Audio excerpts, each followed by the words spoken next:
divide those four, and how do you keep it going that way when you turn to offense, defense, man? The four what? One more time. The four teams. There's 8 teams. Oh, sorry. Yeah, 8 of them. And do you keep that going when you turn into offense, defense? Yeah, it's all they're still also, the cool part about it is, you can earn points a lot of different ways. For example, let's say defensively, Amani Hooker has an interception. That's a 3-point swing for his team. But on his team is also the quarterback, and the quarterback threw the interception, so that's a minus 3-point swing. So really, he's a net zero for his team for that particular play. But what it does is you see more communication, more conversation, more accountability to other folks around the team, and they get to know each other on a different level than maybe just offense and defense. That's one of the things I think we need to do a better job of, is just the whole team interacting more.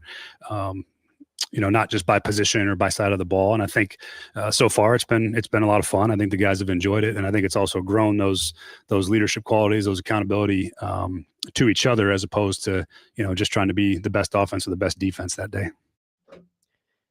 That was Brian Callahan on Tuesday talking about the 8-team competitive format that he has for the offseason program, the point system that I know everybody is probably tired of hearing about at this point. Jake Lyman, Nick Frazier, Connor Newt, Force Company filling in for Jared today. I think the example that Brian Callahan used there was probably the worst one he could have, that, Amani Hooker makes an interception, but the quarterback who threw it's also on his team, so nobody gets any points for that. I'm like, well, that sounds a little bit. All right, who wants to be it for Duck, Duck, Goose? That's what it sounds like to me. Well, I mean, he said it's post-practice, all of these games that they're doing. So it's not like they're taking time out of the actual scheme part of practice to play rock, paper, scissors or tug of war. So if it's post-practice, I don't really have a huge problem with it, but I just think it was funny the way Brian Callahan described that was like the most pointless example possible of like, oh, well, Amani Hooker intercepted his own teammate's pass, so therefore there's no points going to anybody there. I'm like, all right, well, then what's really the point? Do we know it's for sure a post-practice situation? That's what he said. He did say that the games that they are playing are post-practice, like the little races that they did the other day. I don't know if you saw that social media clip. No, I don't get entertained by that stuff. It's just... See, and I think it would be less of a big deal if they weren't flooding social media with it. Like, we're not seeing a ton of live. They've put a few Cam Ward clips out there here and there, but most of the Titans social media for the last 2 weeks has been these games. So it does make you think, like, man, are they actually practicing out there? Or are they just, like you said, playing duck, duck, goose in the middle of the field? I think it's stupid.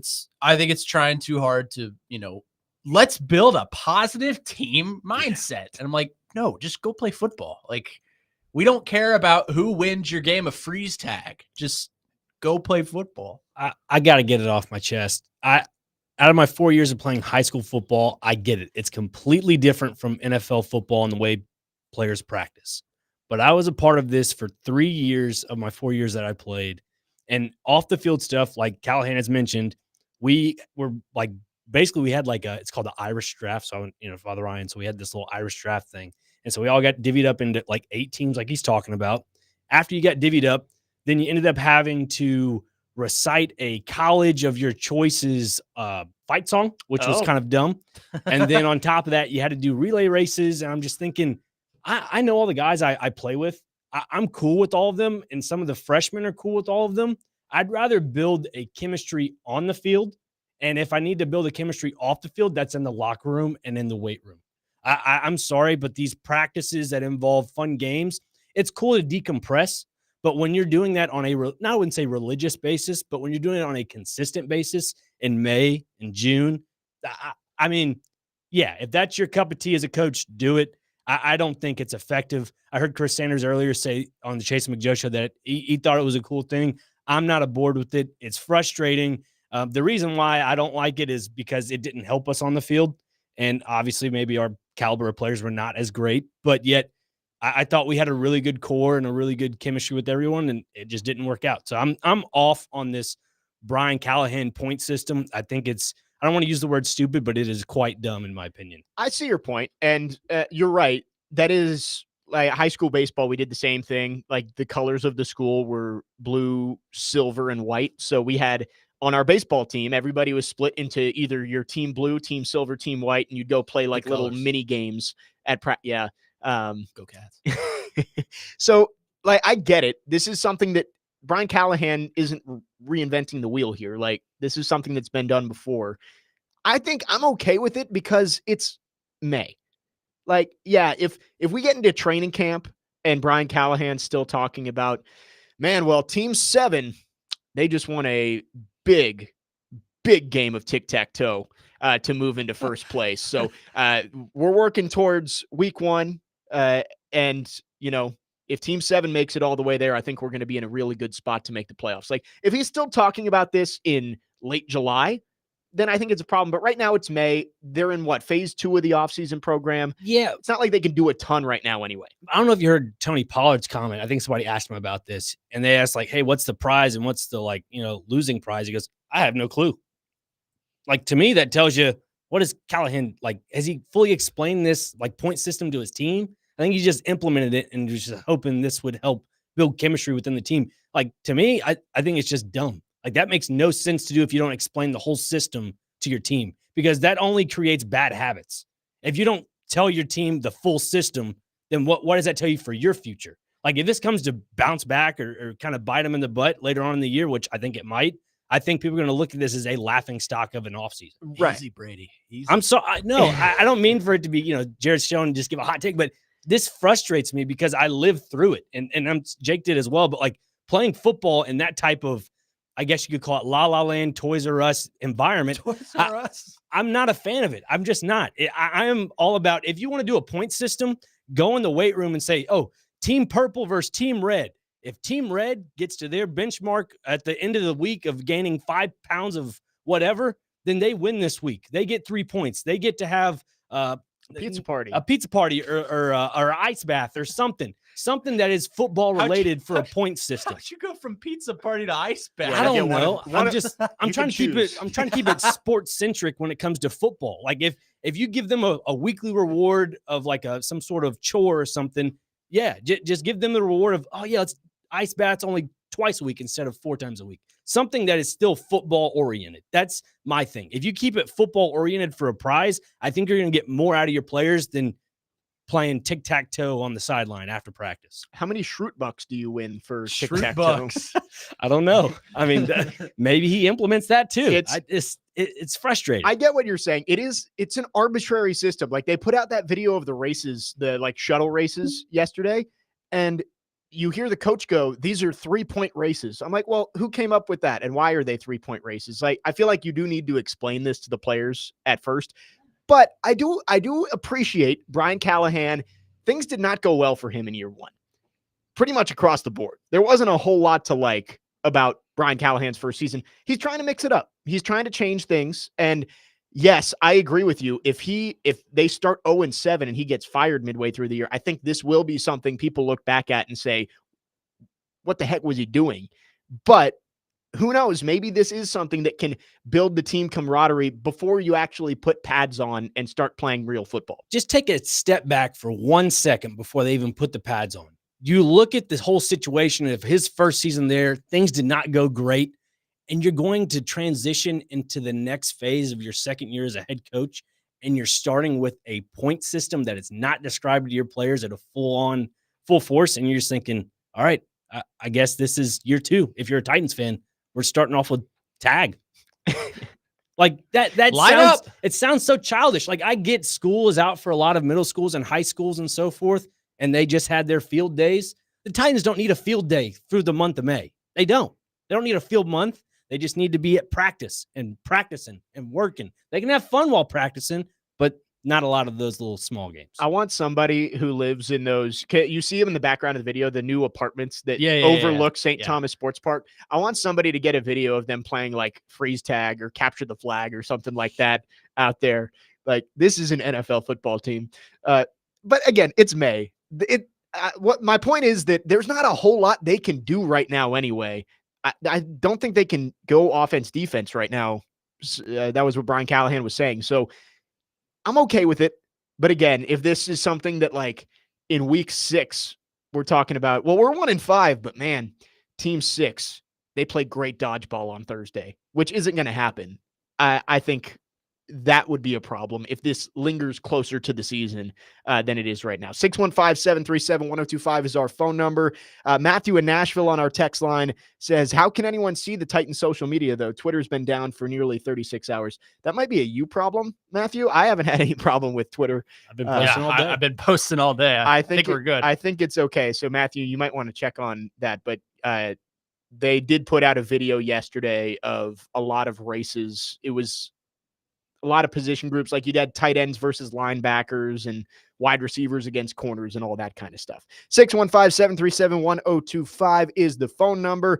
When we come back, we'll get into maybe some of the underlying reasons for why Brian Callahan is doing this and having this 18-point system throughout the offseason program. Jake Lyman, Nick Frazier, Connor Newt filling in for Jared Stillman today. Stillman and Company, 102.5, 106.3 The Game.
How can you influence those things in phase 1, phase 2, even phase 3 when you don't have contact and helmets? How can you influence negative plays and penalties? You emphasize it like crazy. We spent a lot of meeting time wise, where we went wrong last year. We did the self-scout portion of it, the technique of things, but it's just the emphasis of it, making guys aware. At some point I can take you guys through now probably isn't the perfect time for it, but just how we've set up the off-season program. I think guys have really bought into it. You can maybe ask them a few more questions and maybe they'll give you some more insight, but how we set it up, we divided our team into competitive teams. We have 8 teams now that compete daily, which you guys have seen some of the stuff on social media, just post-practice competitions. There's points on the line for everything we do. So there's an emphasis daily, and there's negative points. So to your point, Paul, about, how do you teach it? Well, if you jump off sides in a group drill, those are negative points for your team. And so it's emphasized every day. We look at it, we talk about it. It's on our players' forefront of their minds. So every time we step in the building, so those are the things we have to get better at for sure on top of the scheme. But I'm excited about, what we've done and how we've done it, and we'll see if it pays off. That was more from Brian Callahan on the offseason format with the 8 teams and kind of the reasoning for it. And we were talking in the last segment about, did he say it was post-practice? There we go. He said post-practice activities with the rock, paper, scissors, and tug of war and all that stuff. Jake Lyman, Nick Frazier, Connor Newt, Forrest Company filling in for Jared Stillman today. So that's kind of the underlying reason that I think they're doing this. And Easton Freeze had a good article about this that I saw the other day, that they're trying to minimize some of those small mistakes that bit the Titans last year. Lots of penalties, lots of mental errors that ended up putting the Titans in holes. If that's the underlying reason to do this, I think I understand it, to try and set those good habits early on in the offseason program so you don't have to worry about it when you do start playing actual football in a couple of months. Yeah, I mean, he made the point about how, they're all conglomerated into different teams and, leadership and all that. If it were me and I were the head coach of this team, I would make them into smaller groups, like teams of 3 or or just a pair of 2. So we want like 30 teams. Yeah, I would rather have that. I know that sounds kind of dumb to say, but there is more accountability in just pairs instead of a team of 4, in my opinion, I think, because that makes everybody else around you accountable, makes your coaches more accountable on certain players. And let's say, for instance, to me, I think the biggest weakness in this Titans team right now is the secondary, primarily because you don't know what you're going to have and you don't know who really is your number one guy.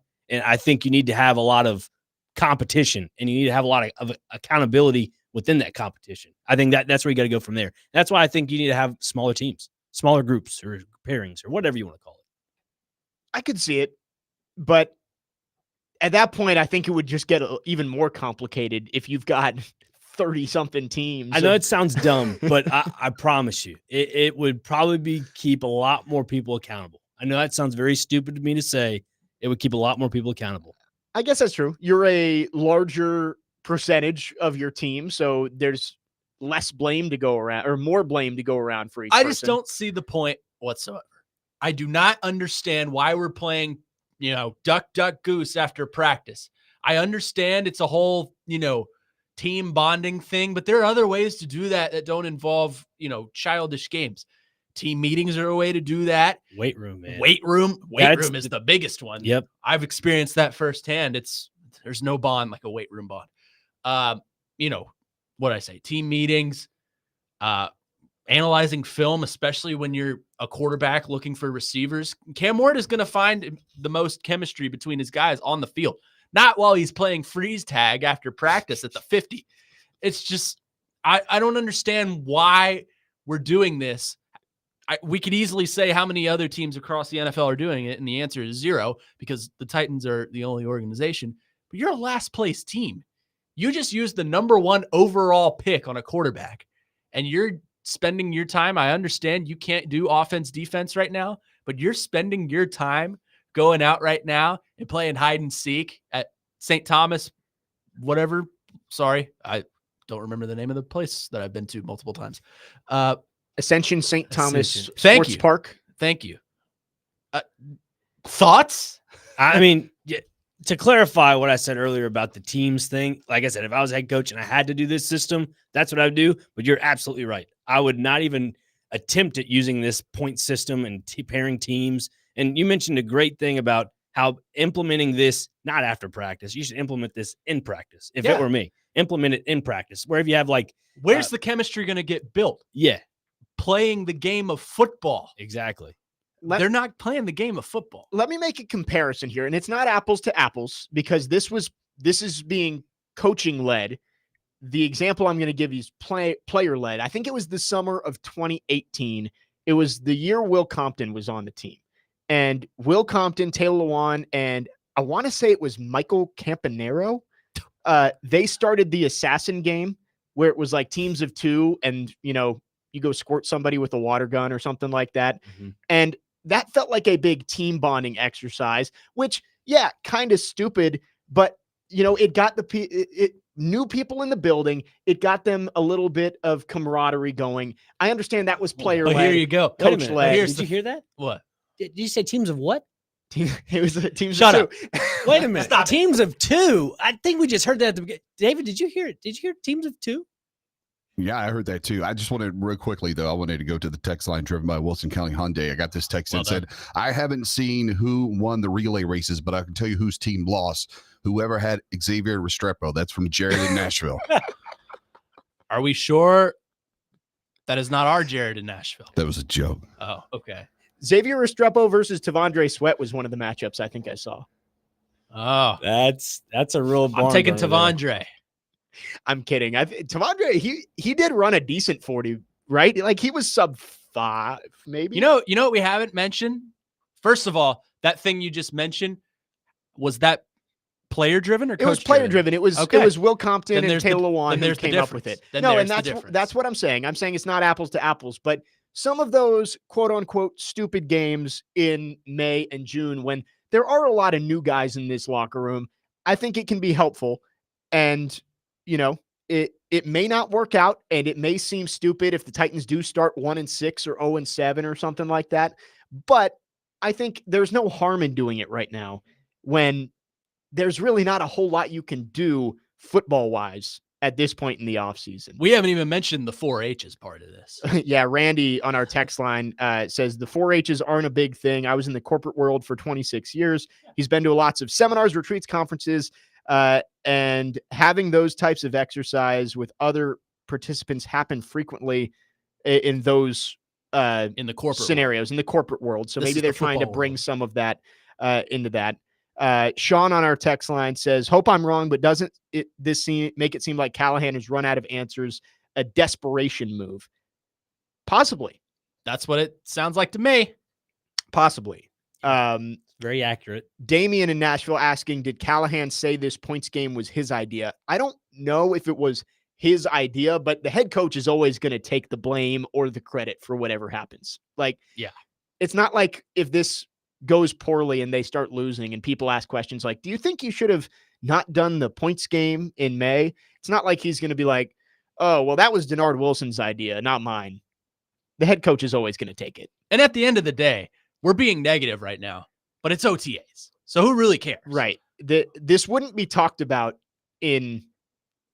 honestly, if the Preds were still playing, I don't know if we would talk about this at all, but it's just, it's May. There's It's not football. a whole lot going on in sports. So this is the big story right now is that the Titans are playing summer camp games. Listen, even if the Preds were playing, I think this still would take the city by storm of a conversation because of how bad this team did last season. I really do think so. And that's true. You're coming off a 3-14 year, and maybe that's the difference in the example that I just gave of that 2018 summer. The Titans were coming off a 9-7 season, their first winning season since 2009, 2008. So maybe that is the difference of this team is not in the same place as they were 8 years ago. Glenn saying, "I guess this has become the old fuddy-duddy station."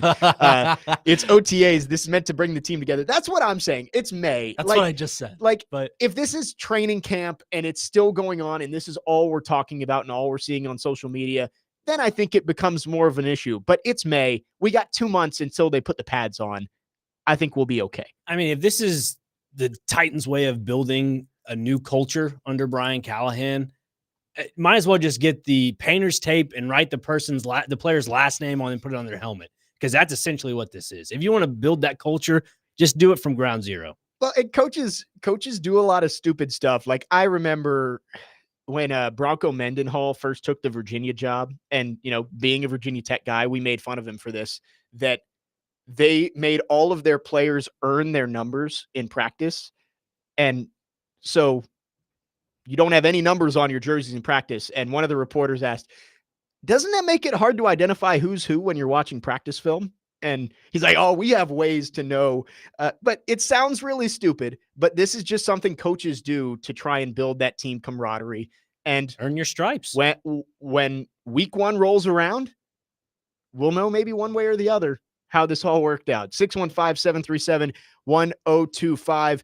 We'll continue talking about this, wrap up this conversation coming up next. Titans going with a unique structure for their offseason format as they get closer to phase 3 and moving towards training camp in a couple of months. Jake Lyman, Nick Frazier, Connor Newt, we're in for Jared Stillman today here on Stillman & Company, 102.5, 106.3 The Game.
Tune into 94.9 The Fan tonight as the Nashville Sounds take on Scranton Wilkes-Barre at First Horizon Park. Pregame begins at 6:20. First pitch is at 6:35. Coverage is also available on the Game Nashville app and at theGameNashville.com. Sounds Baseball on 94.9 The Fan is presented by Twin Peaks and Family Leisure. Jake Lyman, Nick Frazier, Connor Newt, Force Company filling in for Jared Stillman today till 6 p.m.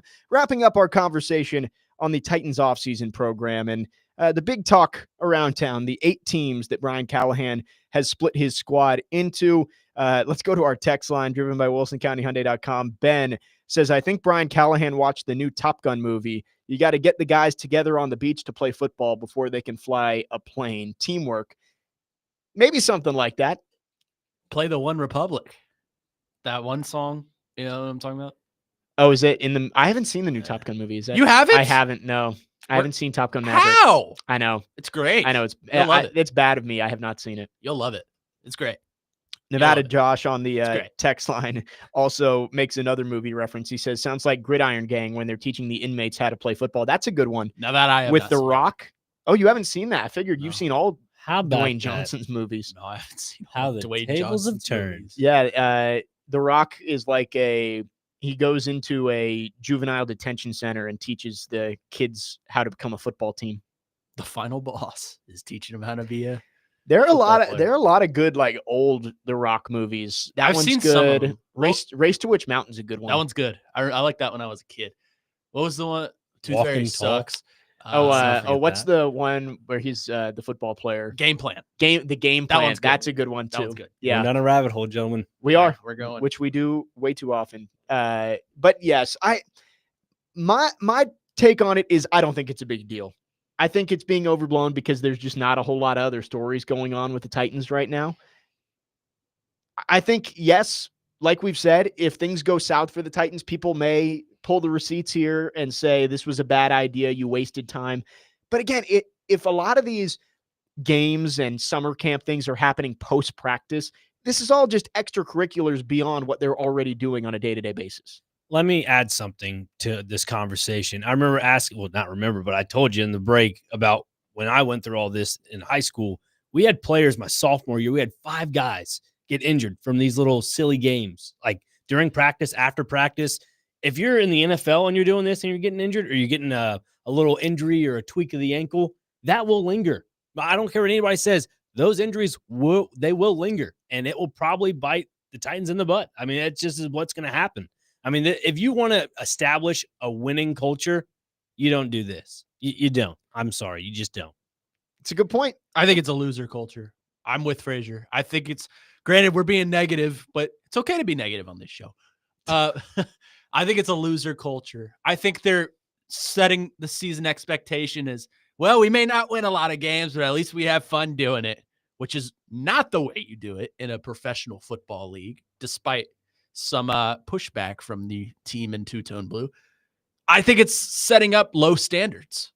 And I think by continuing to do it, those standards are going to get lower and lower and lower, which is not good when you have a rookie quarterback who needs to have a winner's mindset coming into the league. Because imagine if the Titans, I'm not saying take the same approach as the Commanders, but what if the Titans were to catch lightning in a bottle with Cam Ward? That could be like the next Jaden Daniels story or the next CJ Stroud story when his rookie year. Like they could have that happen this year, but and I'm not saying it's all because of these little rinky-dink, practice fun games, but I still think the approach of it is a little bit elementary, where you can actually take a grown man's approach and say, you know what, let's hit the ground running. It's the kind of thing at the end of the season they're going to look back and say, we may not have won a lot of games, but we made some friends along the way. See, I take it as Brian Callahan is not set in his ways. He is willing to adapt and change when he thinks things aren't working. And that's a good thing. Mike and a bad Vrabel, thing. Mike Vrabel was the opposite, where he refused to fire his friends. He wouldn't fire Todd Downing, and he always thought his way was the best way. I think Brian Callahan realized that things did not go well in his first year and is trying to make changes. Maybe it's these games and splitting it into 8 teams. He switched up the locker room and have new people set up next to other people. That way that the whole team is becoming closer. I like that at the very least, Brian Callahan is willing to admit his mistakes. He fired his special teams coordinator, brought in a guy who's a veteran who's done it for years.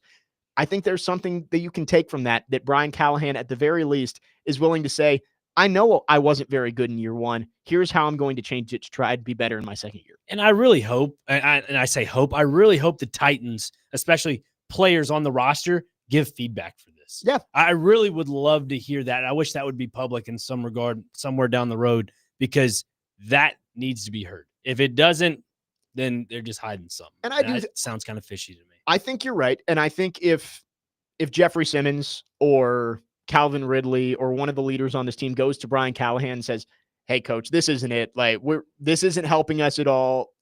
Let's not do this anymore. I think Brian Callahan would be receptive to that. How do you think a guy like you mentioned, Jeffrey Simmons, how do you think he feels about all this? Because if you think about it, the guy has been, I'd say, displeased. I heard TD this morning or the other day talking to Robbie and Rex Road that, a little displeased. Like, you want to have a better season. I mean, obviously under a team like this, the guy's going to demand more, Jeffrey Simmons. And when you don't get to demand more from doing all these practice games or whatever, I would be deterred as a star player. I'd be asking, hey, I want to play for a winning organization. And I think you can look at this in the terms that you laid out, Jake, that, Brian Callahan's not stuck in his ways. He's willing to change.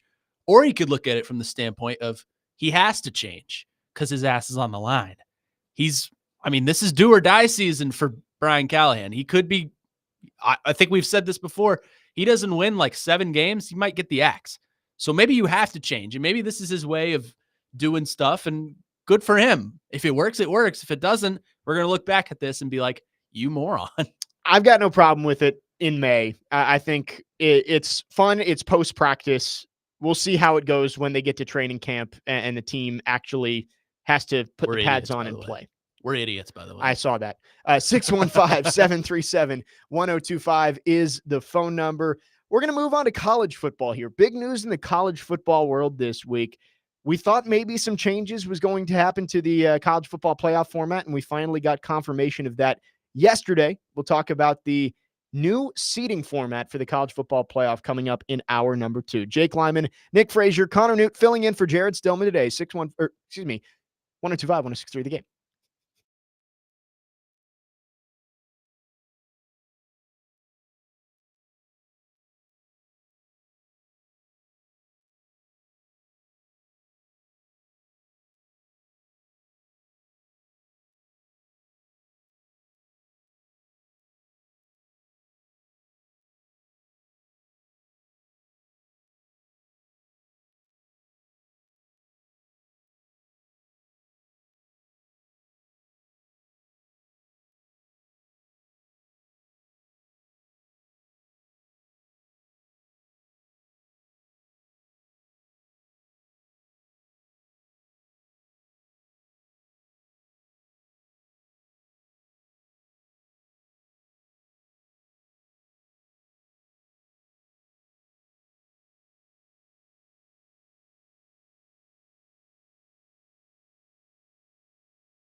Stillman and Company, 1025, 1063, the game, hour number 2 on this Friday afternoon. Hope you're having a great start to your Memorial Day weekend. We are presented by the Southern Bank of Tennessee, your bank for small business. Forrest Company, Jake Lyman, Nick Frazier, Connor Newt filling in for Jared Stillman today. We are broadcasting live from the Busy Bee Plumbing, Heating, and Air Conditioning Game Nashville studios, home of the $99 yearly Beehive membership, where the buzz is always about great service.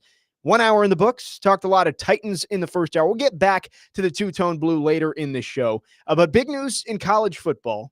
And anybody who's listened to our show before, we've talked about the possible impending change from one man in particular. Yes, is smiling right one now. one man on our show in particular The called guy this to my left. earlier this year that Thank the college football playoff might make this change. And it made sense. After last year, the first year of the 12-team playoff, we saw Arizona State and Boise State get buys into the quarterfinals. That is no more. No more automatic buys for conference champions. The top 5 conference champions will still get an automatic bid into the field, but the top 4 teams will get buys as the teams are seeded 1 through 12. This felt like the only logical way for them to do this. Last year, the bracket was so lopsided because of these automatic buys. And I think we're going to get a better product on the field because of this change. Yeah, absolutely. I mean, we all saw those first round games, like when Penn State destroyed SMU, and you're just thinking, why is this even a game? Like, why are we even watching this on television? Yeah. And then now you hear the committee Well, come out. I know why you were. You were excited. I mean, we weren't. listen, we were at a Preds game. the pony. Yeah, that's right. Yeah. That was the same day the bobblehead game. Yeah, it was. Anyways, the ponies didn't do so well, but like this is great for college football in general, just because they're getting what the fans are getting what they want. They want the best quality competition out there on the field week in, week out, and also postseason. I mean, it's a win-win for everybody. I think the next thing that needs to go into effect would be what? Would you say smaller playoffs? Yes? No? They're not going smaller. They're getting bigger. They're getting bigger. Bigger? We're going to 16. I feel like 8 is the right It's number. already confirmed they're going to 14 next year, right? I think so. Think so? Which means we'll have 3 years of this expanded playoff and 3 different formats. They need to settle on something that can be good for the long term. Like the 14 playoff lasted for 10 years. Let's come up with a plan that can stick for 10 years, and then maybe we reevaluate. But I am getting a little tired of the rules changing every single year on this college football playoff. I think it's more for the average Joe college football fan that watches this and they think, man, that's cool. Yeah, they're going to 14 next year. Oh, yeah, that's cool. They don't have no longer automatic bids for those certain teams for a conference champion. This is great. All those average Joe fans are thinking they keep changing it. It draws in more attention. It's true. To me, that's what I'm perceiving out of this. I think the new format benefits 2 groups. It benefits the ACC, the Big Ten and the SEC tremendously. Yeah. And I think it benefits Notre Dame tremendously. Right. Notre Dame now is eligible to get a bye, which they were not in the past because they're not in a conference. My fear is that what happens when this committee gets cold feet when your top 4 teams are all SEC and Big Ten teams. Right. I think in most years, the 4 teams getting buys are going to be the 2 teams playing in the SEC championship, the 2 teams playing in the Big Ten championship, and then maybe 1 year Notre Dame is a top 4 team in the country. Like that's pretty much going to be it for your top 4 teams until they expand this thing again. Because even like we saw 2 years ago, even an ACC champion that runs the table wasn't considered a top 4 team in the country. So the SEC and the Big Ten are going to probably, I think it's safe to say 3 of the 4 buys every year are going to go to the SEC and the Big Ten in this format. Yeah, I think that's a safe prediction. Which I say every year when it's probably just this 1 year before they flip it again. Yeah. I just looking at the format like y'all are talking about now, it's just they're trying to milk as much as possible when it comes to SEC, Big Ten, ACC, because we all know this is eventually going to be 2 giant conferences. Yes? I think so. Like it's going to be SEC, Big Ten, and then it'll probably be rebranded to, I don't know, kind of like the NFL, like American, and it'll be like national, the Power Football League or something like that. Yeah. Or it'll basically become minor league for the NFL. you'll put 40 teams, and we're gonna have a fun conversation coming up later in this hour about the possibility of going to a completely new format for college football. But you're right. There's so much up in the air with college sports right now that it just feels like they're never going to settle on something good until the big college football conferences just completely split from the NCAA. And that honestly seems like that will happen. To my opinion, I think that will happen in some day in my life and our lives. It'll happen. I'd say within the next 10, here's what I would 15 do. years. I agree. If I'm commissioner of college football, here's what I would do. If we're going to 2 big leagues, okay, do that. I would have each conference separated as divisions in each league. So let's say you have the SEC. The SEC would be a division. Then inside that, you'd have the Big 12, the MAC, things like that. ACC. Yeah, ACC. That would be your bottom hemisphere of the nation. Then up top in the nation, you have your Big 10. Then inside that, you have, I don't know, the new Pac-12. Mountain West. Mountain West. Things like that. That you want 2 super leagues, I think that's the way to do it. I think you need to keep the tradition of, conferences alive, but you can relish in this new thing of, power conferences, power leagues. And I don't know. It's so up in the air right now that I genuinely don't know where it's going to go. It's going to take a while because as much money as there is in the SEC and the Big 10, there's still a good amount of money in the ACC and the Big 12. And those leagues aren't going to just go down easily. So I think we still probably have, I would say, 10 more years of this just complete chaos until we finally get to a point where, Florida State and Clemson can get out of that grant of rights with the ACC and they can move. And I think that could be the big domino that falls to finally get us closer to 2 power conferences. And I believe 2029 is when that runs out, if that sounds right. Close, so yeah. I think we've probably got 5 more years where it's kind of everything up in the air. And then I think it'll still take 5 years after that to really get college football into a steady spot. It's going to take a long time because there's just so much to work out. And I did see that the commission for college sports that President Trump and Nick Saban were setting up has now been paused. There's a great On3 graphic with that, too, if you saw that.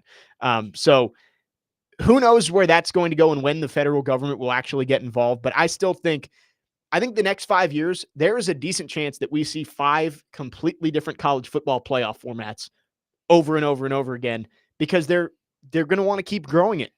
D-Mace and I talked about the 16-team one that they're talking about where it's 4 SEC teams, 4 Big 10 teams. The top 2 in each league get auto bids, and then 3 plays 6 and 4 plays 5 in each conference for the last 2 automatic spots. Like, no more conference championship games. We've got play-in games for the college football playoff. I'll tell you something that's no. Go ahead, Fraser. I was gonna. That's inviting. It's engaging, but yet that it only lasts for so long. Like, to me, that 16-team format that only lasts for so long for me. Like, I would not be entertained after like year 3. And they'll go bigger. I mean, FCS is 24 teams. I think that eventually we're going to get to a full-on playoff format, right? Yeah, I mean, like an NFL type playoff format. I mean, Mike Leach was right. Might as well just put all the teams into a playoff at that point.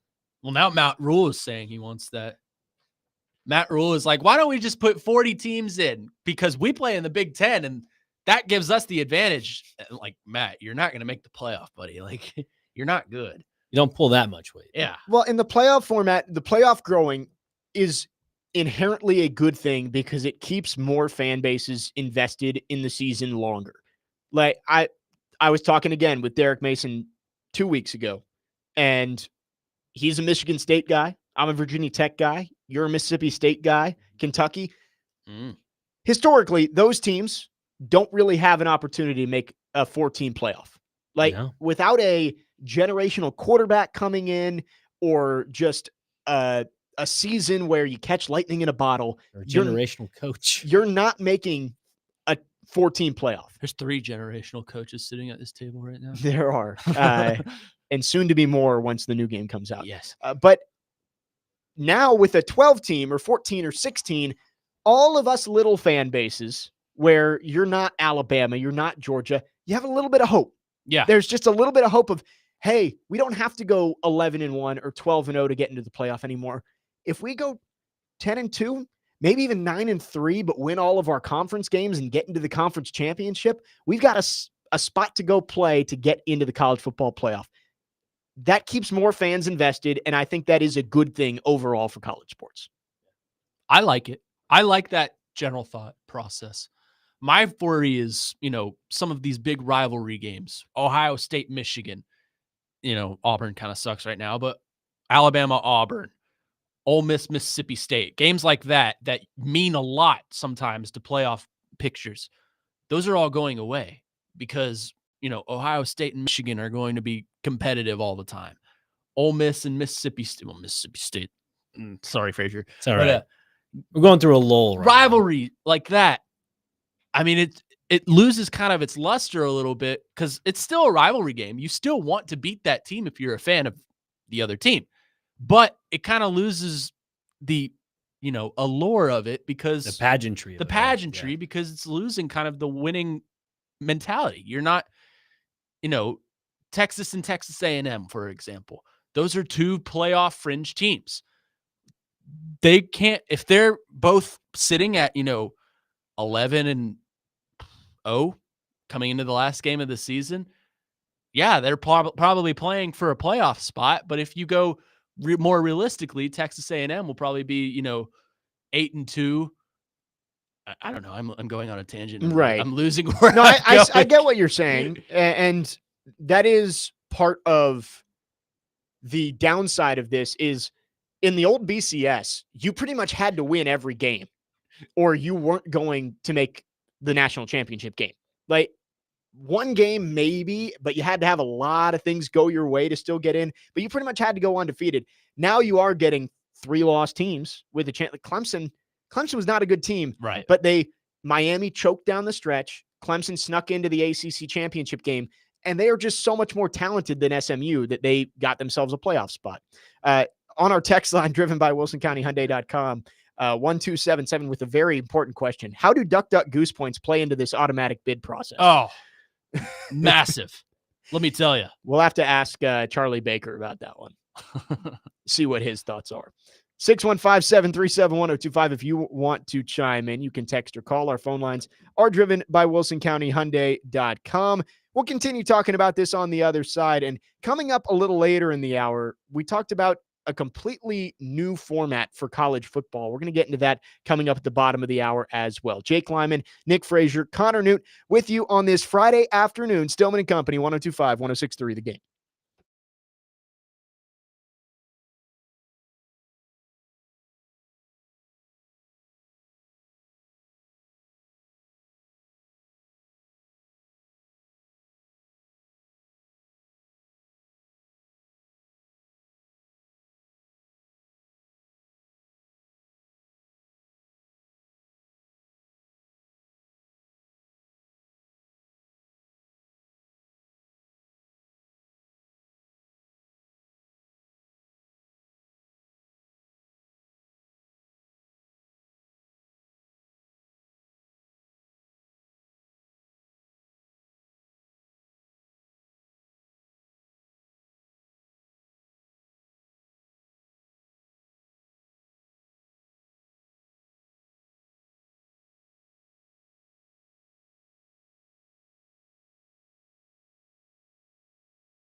Stillman and Company, 1025, 1063, The Game. Jake Lyman, Nick Frazier, Connor Newt filling in for Jared Stillman today, taking you into your Memorial Day weekend, talking college football, as the college football playoff has announced that it will go to straight seeding coming up this year, 1 through 12. And we mentioned the three entities that are happy about this: SEC, Big Ten, and Notre Dame, because those are probably all of the teams that are going to be able to get those top 4 seeds. Maybe you'll see an ACC or a Big 12 team go on a run where they go 11-1, 12-0. But for the most part, it's going to be SEC, Big 10, Notre Dame that end up getting the buys. Said it's going to end up being good for the product on the field, but I think it also is going to lead to more SEC Big Ten dominance moving forward, at least until we get to a more stable format. Yeah, no, 100%.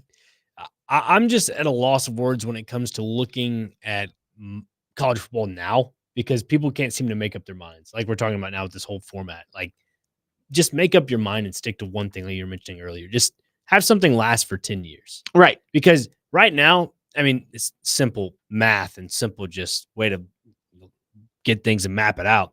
You have a plan A, a plan B. They don't have NCAA doesn't have a plan in general. They don't have a plan in general. Yeah. They're just kind of going as they go along. Yeah. And This might work. And I really wish college football would find that consistency, because there's so much of a following. You have literally every single market in the United States of America invested into college football. Like, it is, I get it. It's a cash cow, but at the same time, you got to put out a good product. And right now, I think everybody's looking at the cash cow money dollar signs right now, the ones that are in the higher ups in college football, rather than looking at the actual product and the format. That's the issue. I think the money has been drawn too much into everybody's eyeballs, and they're not really dialed into the actual product and formats. They're just hoping that it all works out. Do you think college football today is a good product? Yes or no? Better than the NFL? It's kind of hard to say that because Mississippi State's terrible, but I put all that aside. Yeah, I think college football does put on a better product than the NFL. I disagree with that. I think regular season. No, in terms of going to a college football game, for sure. I think going to a college football game is a better experience than going to an NFL game. But if I'm going to sit down and watch one or the other on my couch, the NFL is the better product. See, I agree with takes from both of you there. I think the NFL right now is a better product than college football. Yeah. As Jared says, the NFL is the second most popular thing in the country. First is pizza, apparently. Not sure where that stat came from, but it's from him, so okay. But I do think that the culture and the tradition and how the game is played of college football is more appealing to me as a fan than the NFL. That saying, I'm more likely to sit down and watch college football all day as opposed to the NFL, where I watch the Titans every week, but we get to a Sunday night football game. Sure, I'll watch it if it's good, but I don't really care to sit down and watch Thursday night football between, let's say, the Raiders and the Broncos. I don't know. That's interesting. I'm the opposite. Really? I mean, how many college football games are just absolute blowouts? The NFL, if you put the number 1 team in the NFL against the number 32 team, there have been times when the number 32 team wins. It happens. The 32nd best team in college football rarely ever beats the number 1 team. And then you have the games between the 200th team against the number 1 team, where Alabama beats Mercer 55-6. I just think if you're looking at the average NFL game versus the average college football game, the product on the field for the NFL is always going to be better. Sure. I look at it this way. I think regular season college football is better than regular season NFL football, because the attention that the NFL gets during regular season, everything is all honeymoon phase from week 1 to week 3. And then everything starts to play itself out, forget about it. And then everything comes back in around week, 16-ish, when things are kind of settled in for the playoffs. Yeah. I think that's when people start to gravitate, and so do TV markets as well. But you look at college football, and the one thing that's lacking right now is their playoff format. The NFL has seemed to work it out for the most part, and it's a better product to watch. And I'm glued. Like for you, you mentioned NFL football, good product. I'm dialed in for the playoffs in the NFL. As for college football, I'm dialed in to what Connor said last segment about the pageantries, the rivalries, all that. I'm with you on that. Because I think you're on a Tuesday night when you get to watch Maction, to me, that's a pretty darn good product. I think some people on the text line are sharpshooting some outliers. Andrew on our text line, driven by WilsonCountyHyundai.com, says games like Tennessee versus Akron and Alabama versus UTEP ruin college football weekends. You're sharpshooting outliers that are bye games. There's nothing like that in the NFL. You don't get a Tennessee Akron in the NFL. But go later in the season when you have Georgia versus Ole Miss for playoff contingencies on the line. Go across the nation. You have, Ohio State and Texas are opening the season this year. Yeah. I'm with you on everything around the game is better in college football. Atmosphere, rivalries, tradition. College football wins all of them. But if you're going purely the game on the field, the NFL wins that 100 times out of 100. Sure. In terms of the quality of play. Because and they're professional athletes. No, but the quality of competition is what I'm saying too. Oh, well, there's less teams.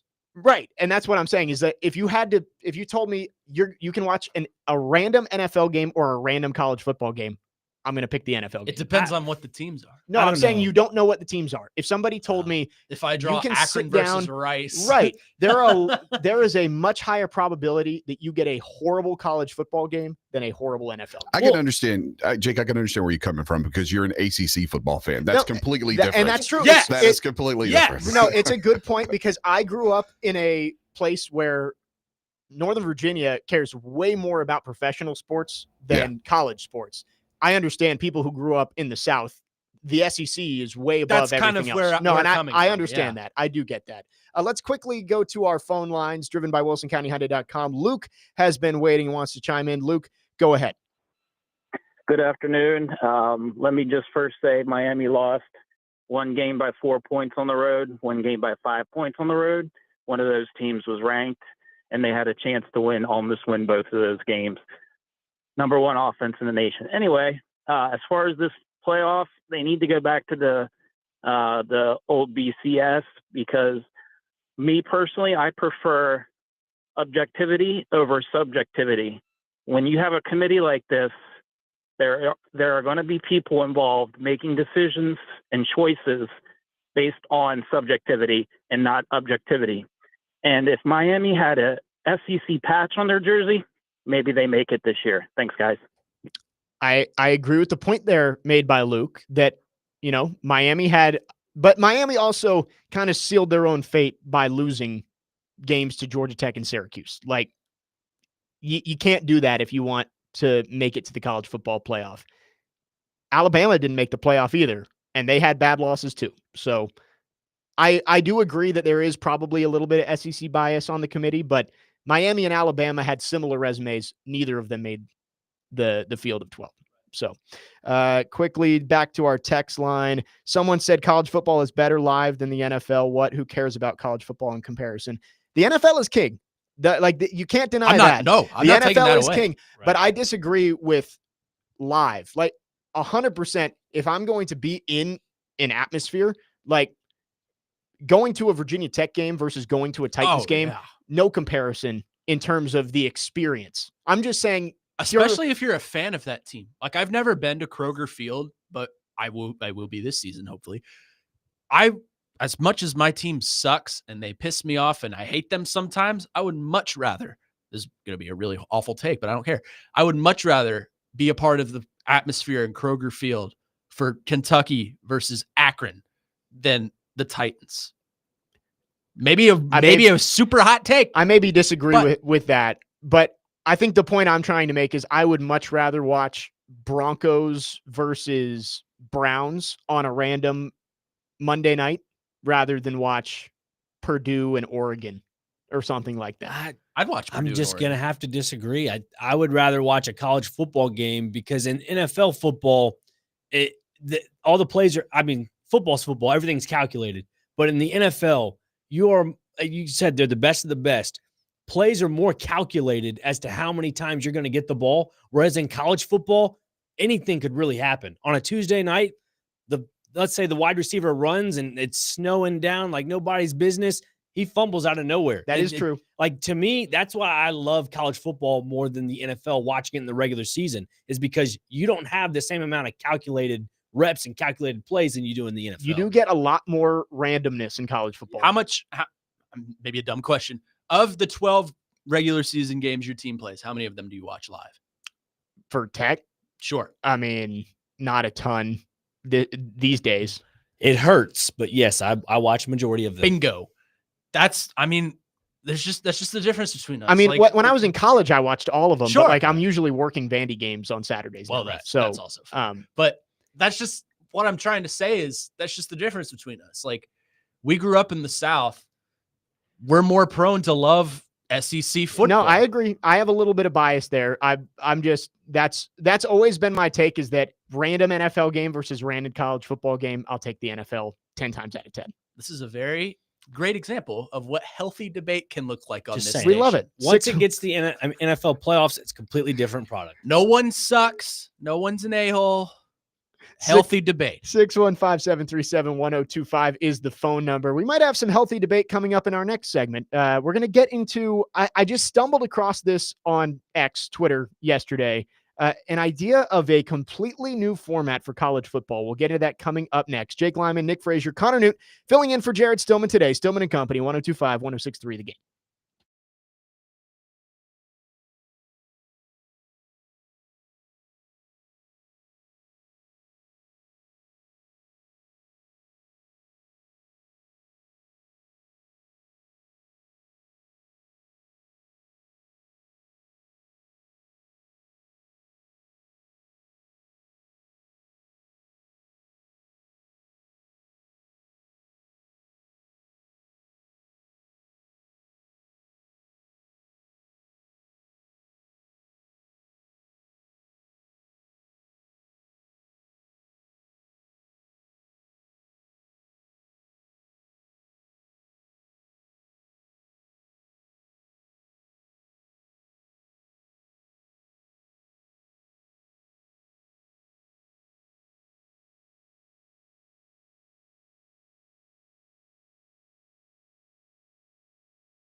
In regards to relegation, you're heading to Europe, you're heading over to Germany, and I know you're a big soccer fan. Do you see a day that maybe college football looks at relegation in regards to the way their leagues are set up? Pat, I would kiss you, but people would talk. Yes, I hope so, because I would say this: you could easily do this in college sports and every sport.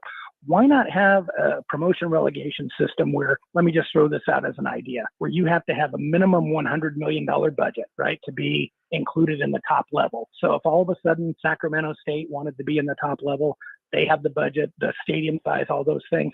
But yes, give schools like at Ohio University, if they truly want to do this, and the fans and the alumni and others want to do this, or others that are on the cusp, let's do a promotion relegation system. I've got to tell you, Pat, right now in Germany, and I will see a game this weekend, is promotion relegation season. Those are some bloodbath games because teams are fighting for their very existence in many ways. And I think it'd be another great excitement to have in college sports. So yes, it is something that should be explored.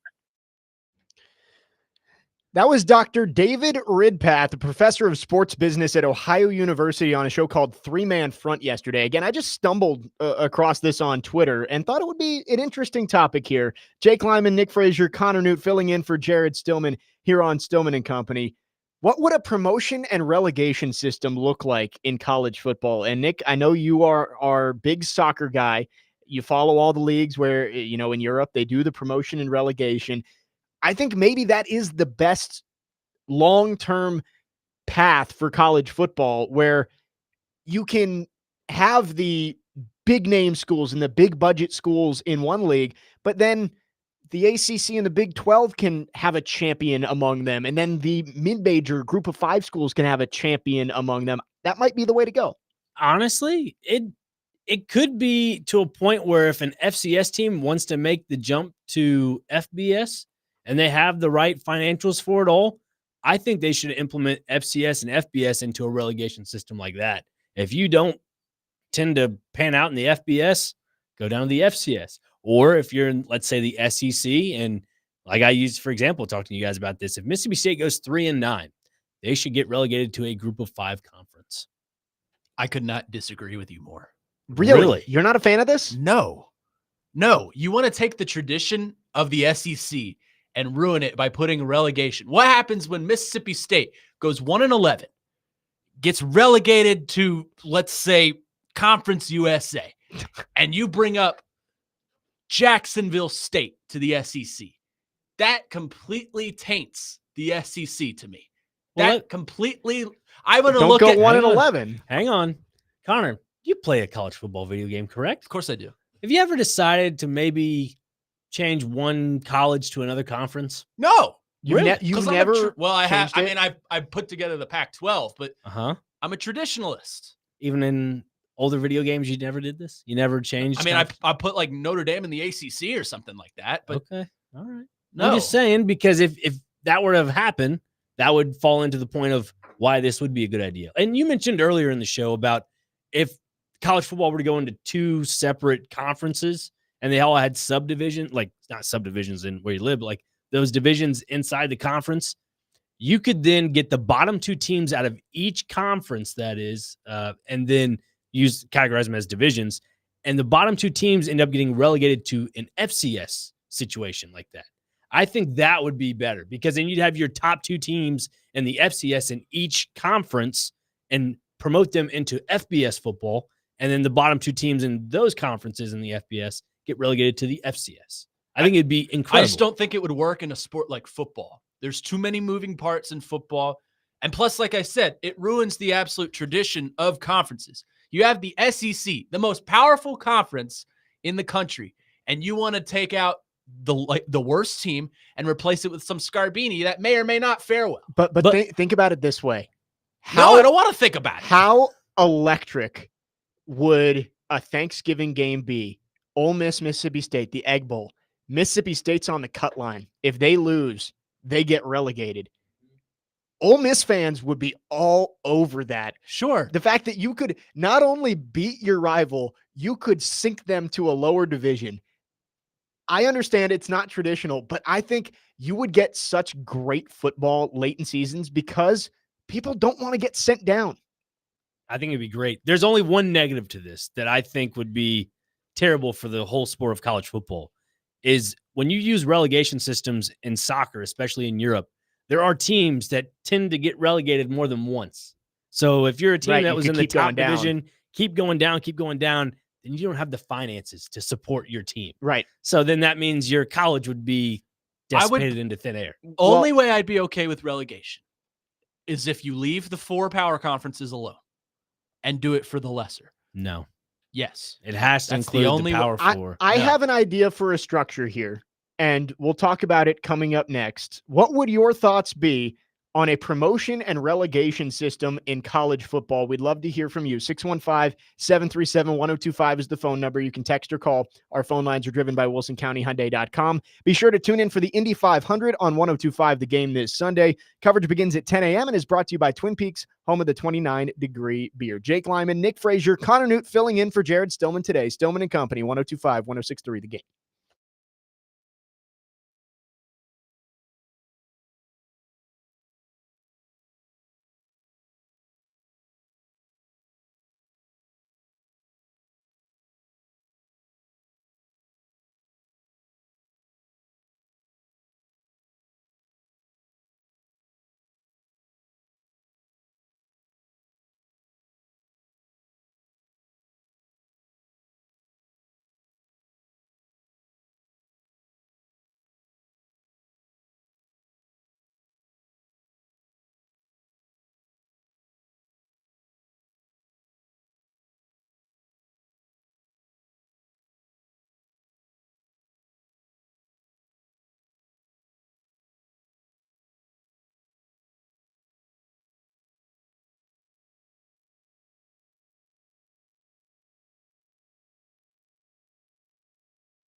This week's Nashville's best deal is Beach Bend Park and Splash Lagoon with a buy one, get one free admission. Beach Bend Park and Splash Lagoon, where parking, tubes, and sunscreen are always free. Get this great deal now at thegamenashville.com/deals while supplies last. Jake Lyman, Nick Frazier, Connor Newt filling in for Jared Stillman today as we lead you into Memorial Day weekend. We heard an idea on Twitter yesterday of a possible promotion and relegation system in college football and what that might look like. And I want to give kind of a structure idea here. And I heard Dr. Ridpath, who we heard the clip from in the last segment, mention the budget. Teams with $100 million budget or more can be in the top division or whatever it is. I don't know if that's the best way to do it because, like he mentioned, a Sacramento State or something like that could just raise their budget, or SMU, who has all those oil tycoon donors, could just make it happen. I think you go off history and conference allegiance to a point. So I think most of the SEC would probably automatically be in. Most of the Big Ten would automatically be in. And I think you look at like a 40-team top division. Does that seem too big? No. 40? I think you just have to make your relegation number a little bigger. Right. Explain who is safe in the SEC. Honestly, 16 teams, I think all 16 teams in the SEC make it. I think maybe the Big Ten with 18, maybe a cut of Rutgers or Northwestern. Yeah. So maybe you do Illinois. that, and then you've got 32 from the Big Ten and the SEC, and then you fill in the gaps. Notre Dame would be in. Yeah. Florida State would be in. Clemson. Maybe like North Carolina would be in because Would you throw Louisville in there? that one would be close. I think there's a lot of teams from the ACC that would be on the bubble. I'd include my Hokies as a bubble team. I don't think they'd get in. I wouldn't put them in that top 40, but I think they'd be towards the top of that second division. Maybe some Big 12 teams. I'm trying to think of who specifically from the Big 12 would get in, like Oklahoma State, That's maybe. the one thing that comes to my mind. Like, I don't know. but I think And that's would this carry over to basketball too? no, just No. football. Okay. Just college football. And I think that 40 teams, how many do you think would have to be relegated? Like Out of 6 40? to 8? I would love to see like 8 to 10. I think 10 would be an interesting number because then that really makes the competition more up there. I don't know. That's just me. I think, yeah, let's go 8. Let's say 8, 20%. So that would mean your bottom 8 teams drop down to the second division. And it would kind of be fun if the top 8 teams in the next division, maybe you do a playoff between them. Texter makes a good point. BYU, I think, out of the Big 12 would be in there too. I'm at a loss for words right now but with the text line. I think that 40 is the right number, but I don't think you can base it solely off of budget or wins or national championships or whatever it is. I think it has to be, just like everything in college sports, it has to be a little bit subjective. And there would have to be a committee to make these choices. But I think 40, you relegate 8, you promote 8, and you have, there's what, right around 120 FBS schools? Give or take. You could have 3 divisions. And then the FCS, maybe you get 2 in every single year or something like that at the bottom. I don't know. Just my idea. Honestly, I look at it as a way where the Pac-12 can kind of live on in college football. Right. Yeah. That's true. And I think a lot of those old Pac-12 schools would be in that second division of like, throw Stanford and Cal and Colorado and Arizona State. They'd all be in that second division with a lot of the ACC schools and stuff like that, which would make the competition better between the ACC only playing the Big 12, and then you'd have the SEC and the Big 10 playing each other. So it's just an idea. I don't know if this is going to be if this is ever going to come to fruition, but I've heard this before, and I think it would be a fun idea. Let's go to our phone lines, driven by WilsonCountyHyundai.com. Joey is on the line and wants to chime in. Joey, go ahead. It looks like he dropped. Bye, Joey. We lost Joey. Joey, call back. That was my fault. Yes. Joey, call back if you have something to say. As Wycheck, we used to say, my sausage fingers. Bryce on our text line says he agrees with relegation promotion idea because the teams will be grouped into similar levels of skill. Unfortunately, there's a total of 263 teams in the FBS and FCS, so it would be tough to decipher. I think like we said, FBS, I think, would be its own thing. And then FCS would have the opportunity to work their way in. Read the one above that. No, I'm so hurt. I will not say that one. My feelings are so hurt. It's all right, man. We have a texter who is very adamant that wants to know where Jared is in all caps. Jared is out today. Parts unknown. Jared will be back. But you on. have us. And if you don't like it, then okay. Yeah, if you don't like us, Memorial Day weekend on this station is going to be tough for you. We'll be on the air tomorrow and Monday. Jared will be back Tuesday, so you can get all your Jared's takes coming up in a couple of days. Anyway. But they love you guys, not me. Yes. Just you. Thoughts on this as something, and this wouldn't happen soon. I think it would be way down the road of like 10, 15, 20 years, and this wouldn't be NCAA sponsored. Like this would be once college football breaks free from the NCAA. And that's how you could get away with only doing this for football and not doing it for basketball. I think it'd be great to just put the basketball teams back in all their original conferences after that. It honestly would. It'd just be a reset for sports. Right. It'd be great. Make the rest of college sports back to the way it was. Bring the Pac-12 back. Bring the Big East can have all that sports, but make football its own thing. You know, they say about like, the clothes from the 70s and 80s, they all recycle back. That's exactly what football is in this realm. It's just reset everything. Reset it. Not a fan. Leave it alone. Just leave it alone. I think there's a lot to like about the idea. I know that the logistics of it would be really tough because there would be so many schools that feel like they deserve to be in that top division. But the good news is, if you're not in the top division, you have a chance to play your way in the very first year. I just don't like it. Leave it alone. Quickly before, and we're gonna talk a little bit more about this tomorrow on the show. So if you want to tune in to Forbes Company, our usual time 9 to 11 on the station, we'll talk more about this tomorrow. But Frazier, I want to get your thoughts on what would the championship system look like for this? Would it be just like the English Premier League, where it's like if you're top of the table at the end, you're the champion, or do you think there should be a playoff system if they went to this format? Well, the thing is, in second division soccer, they have, like, I know, for example, Italian soccer in the second division, they do a playoff system. So teams that finished in the top 8 or top 6 of that league, they go into a playoff.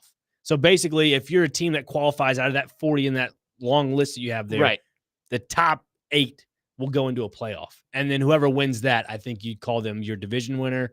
And if college football playoff ones get involved in all this, then there's get the all your national winners. champion. Yeah, do it that way. I like that. It's a lot of games, but you could just dwindle it down a little bit. Texter 9926 on the text line says relegation won't work with NIL. It's a strong point because recruiting. I was just going to, I'll bring this up tomorrow, but recruiting as far as relegation, if you're a top prospect and you're recruited by Alabama and they go 3-9, right, and get relegated, you're going to lose. You're losing. Right. And plus what happens to the paychecks you're already paying? You get relegated and you're paying a 5-star, top 5 prospect. What happens? It's the name of the game. They gone. Is this idea realistic? Probably not. But is it a fun idea to look at when the future of college football really is so up in the air? I think so. And we'll talk more about this tomorrow on the show. Again, we'll be back on 9 to 11 a.m. tomorrow. Coming up, big game coming up tomorrow down in Hoover. Vanderbilt, Tennessee. 4th game of the season. Winner goes to the SEC championship. We'll preview it a little bit coming up next. Jake Lyman, Nick Frazier, Connor Newt in for Jared Stillman today. Stillman and Company, 102.5, 106.3 The Game.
Third hour on this Friday, Stillman and Company, 102.5, 106.3, The Game, presented by the Southern Bank of Tennessee, your bank for small business. Jake Lyman, Nick Frazier, Connor Newt, David Reed, in for Jared Stillman today. We are broadcasting from the Busy Bee Plumbing, Heating, and Air Conditioning Game Nashville Studios, home of the $99 yearly Beehive membership, where the buzz is always about great service. Fun conversation last hour, talking some college football. You know, you can't talk Titans 24/7. We'll get back into the two-tone blue coming Let's talk up college baseball at 5 now. o'clock. We're going to get into a big game in Hoover, Alabama, coming up tomorrow. Noon Central Time, Tennessee, Vanderbilt. Winner goes to the SEC championship game. This is a big one for both teams. I think Tennessee, with their last 2 wins in Hoover, have put themselves firmly, I would say, inside the hosting bubble. There's a chance, things could go one way or the other, and they end up just outside the top 16. But I would say that they're probably going to host a regional after these last 2 wins, beating Texas, who, by all accounts, probably going to be the number 1 overall seed in the tournament when it's announced on Monday. Vanderbilt, with the win last night over Oklahoma, the way they finished down the stretch, I would say that they're probably a lock to be a top 3 seed. And beating Tennessee tomorrow, I think they're probably a top 2 seed. I would probably say it's Texas and then Vanderbilt. Arkansas is in there too, but this is a big game for both teams in terms of seeding when we get a bracket coming up at noon on Monday. Were you watching yesterday thinking the same thing I was? I hope Tennessee and Texas go to 40 innings. I was not thinking that because I was feeling for my man Andrew Allegretta, who was probably just sitting up there waiting to start his pregame coverage.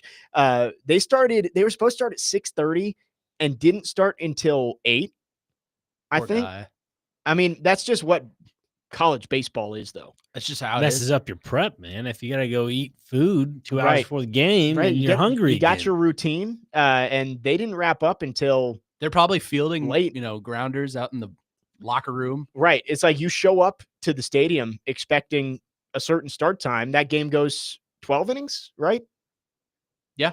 12 innings. Yeah. And it throws everything off. So, it happens. But I think we're going to get a good one tomorrow. And they split the quarterfinals. And we talked about this a little bit off the air. I don't love it because it takes away from kind of the tournament vibes of like, hey, you win, you play the next day, and you keep going. But I think we're going to get a better game tomorrow because of it, because you're not getting Tennessee playing their 3rd game in 3 days. You're not getting Vanderbilt playing on back-to-back days. These teams are going to be rested. They're going to have a good amount of pitching available. I know that Tennessee used some of their big arms yesterday, but I think it'll be a fun game. Vandy trying to make sure that they win the season series. Tennessee can even it up and get some more momentum heading into the tournament. Winner gets a chance to go win an SEC championship, which I know not the ultimate goal for these teams, but no one ever says no to winning a championship. No, and you make a great point about just the pitching rotation. The quality of the game is just going to be a lot better. It's going to be one that you'll want to sit down and watch from first inning to the bottom of the 9th. And it also makes another turn for batters. Like the approach is going to be completely different, in my opinion. That is, like, if you're used to having the 3rd or 4th guy in the rotation pitching on a new format in a tournament, now you got to flip the switch and go, well, I got to get ready for the ace or get ready for the number 2. Like that is a huge swing, pun intended, for a batter, especially in the SEC tournament. Pun intended. Nice. Well done. Pretty good, wasn't it? Getting ready for my dad jokes. Yeah. This is boring. They had asked D-Mace in the last show with the dad jokes. I saw a couple of them on the text line. They were decent. I'm avoiding the text line right now. They don't like me. In terms of the game tomorrow, I'm interested to see what Vandy does pitching-wise. They threw J.D. Thompson last night, who's their ace, and I think that was the right decision for them because now J.D. Thompson, he's got 8 days to get ready for game 1 in the regional at Hawkins Field. But now you kind of run into, all right, you've got Cody Bowker, you've got Connor Fennell, who've been your other 2 weekend starters. You want to make sure both those guys aren't getting 2 full weeks off. And if you lose tomorrow, they do. I'm wondering if maybe they piggyback those guys off each other. I was going to say. You have Bowker go punch. for like 3 to 4 innings, then have Fennell go as far as he can. And then if you lose, both those guys got their reps. They're going to be on regular rest heading in to the regional. If you win, Austin Nye hasn't pitched yet this week. He probably goes in the championship game. Everybody's going to be low on pitching by Sunday. I think that might be the strategy for Tim Corbin. Yeah, I think you're right. I think you hit him with the 1-2 punch just so in case you do lose, your two starters don't, take 2 weeks off and lose kind of their stride. But I also think you keep the bullpen working a little bit just so you have the same issue with them. Don't let your gas run out in the bullpen. Keep your arms hot. It's a good point. And Vandy's bullpen has been one of the best in the country this year. I think it's a good problem to have. I mean, Right. That's the best way to describe it. Vanderbilt's in a really good win-win position right now. I mean, so some may say, yeah, 2 weeks off is a little bit worrisome, but I think in the position Vanderbilt's in, I think it's a good thing because in that 2 weeks, more than likely, I don't know Tim Corbin's routine with his players, but more than likely they're going to do some sort of simulation of a game in between that 2 weeks. I'd assume so because that would keep you guys in the same shape, same rotation as to what to really expect. I mean, that's just my assumption on baseball. Well, they still have the regionals are next week, but if let's say they just don't throw Connor Fennell tomorrow and they lose, he has 2 weeks between the Kentucky series and the regional. That's what I'm saying. Like they normally do the pitchers and the bullpen. They'll do like simulations. Right. Yeah. That's Simulated games. Yeah. That's a good point. That is a good point. And tomorrow, it could go either way. Like Tennessee's bats are good. Hoover is more of a pitcher's ballpark, which I think plays to Vanderbilt's favor because they're used to playing in that over at Hawkins Field. But we saw last year, these two teams played twice in Hoover. Vandy took the first one. Tennessee took the second one. Chance to go play for a championship. I mean, it's fun. Again, I think this is why the new format is better because you're not having to play 5+ games to go win a championship in a tournament that really isn't what you're working towards all season. It's great to win, but you want to win a national championship. Having it so Vandy, you were a top 4 seed, you want to win a championship, you play 3 games, no more than what you played in a normal weekend. I like this because it doesn't set teams up for failure when they get into the actual big dance and play their regionals with a lack of pitching. It's very true. I mean, it's like at first pitch of inning number 1, your back is against the wall immediately. Like you're not, you don't have anything to fall back on. It's inning number 1, batter number 1, you're at it 100%. Yeah. And that's why people in the past would talk about like, do you even want to win in Hoover? Do you want to just go 0-2 and just get out of there early on? They don't say that as much anymore because it is single elimination. It's like Tennessee might play 4 games instead of, gosh, was it 5 or 6 that you would have to play? Yeah, roughly. It couldn't have been 6, but No, 5. Like 5. That's a to get through. I think it's a good thing for the sport, for the SEC, because the SEC, they've dominated college baseball despite having all these games. And I know a lot of conferences did their tournaments this way, but I think this gives them an even better chance to maybe get 5, 6 teams into Omaha. It just brings out good baseball. Like kind of to our last segment talking about relegation system, like in that clip that was played, you're going to get some of the best football. In this case, you're going to get some of the best baseball at the end of the season. And that's what everybody wants. They want good competition. So, I mean, Vanderbilt, like I said, they're in the driver's seat. It's basically their tournament to lose. 615-737-1025 is our phone number if you have thoughts. Big game tomorrow as Vandy and Tennessee square off in the SEC semifinals. We'll talk a little bit more about the Vols and the Doors. Could we see both teams out in Omaha in just a couple of weeks? We'll talk about it next. And then Ben Wright from 615 Soccer is going to join us coming up at 4:30 to talk a little Nashville SC. But we'll stick with baseball coming up next. Jake Lyman, Nick Frazier, Connor Newt filling in for Jared Stillman. Stillman and Company, 102.5, 106.3 The Game.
Stillman and Company, 1025, 1063. The Game. Jay Kleiman, Nick Frazier, Connor Newt filling in for Jared Stillman today. Hope you're having a great start to your Memorial Day weekend. Again, if you haven't had enough of us yet, you'll have plenty of opportunities to hear Forrest Company this weekend. We'll be on our normal show 9 to 11 tomorrow morning, and then Connor and I will have a special Memorial Day show 9 to noon if you're out and about on Memorial Day. We'd love to hear from you. 615-737-1025 is our phone number. It is driven by WilsonCountyHyundai.com.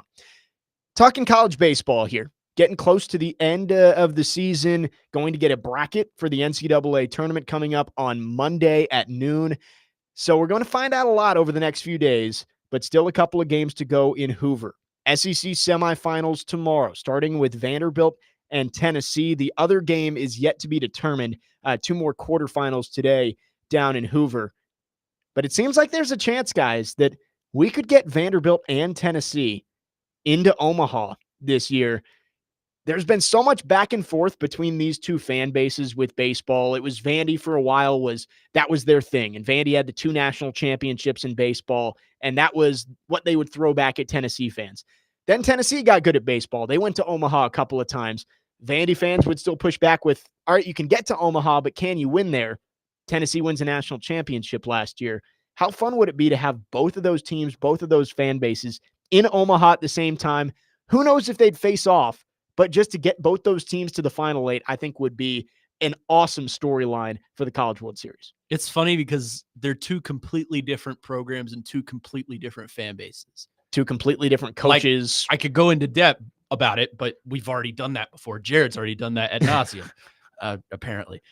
But I think it would be interesting to see that in an Omaha setting against each other, because that dynamic would be amplified by 100. Right. It'd be so much fun. We were From an outsider perspective. We were joking about a possible super, which, man, Nashville would be, West End would be crazy. And I think there's an outside chance maybe they end up matched up. Like, let's say Vandy's the 3, Tennessee's the 14.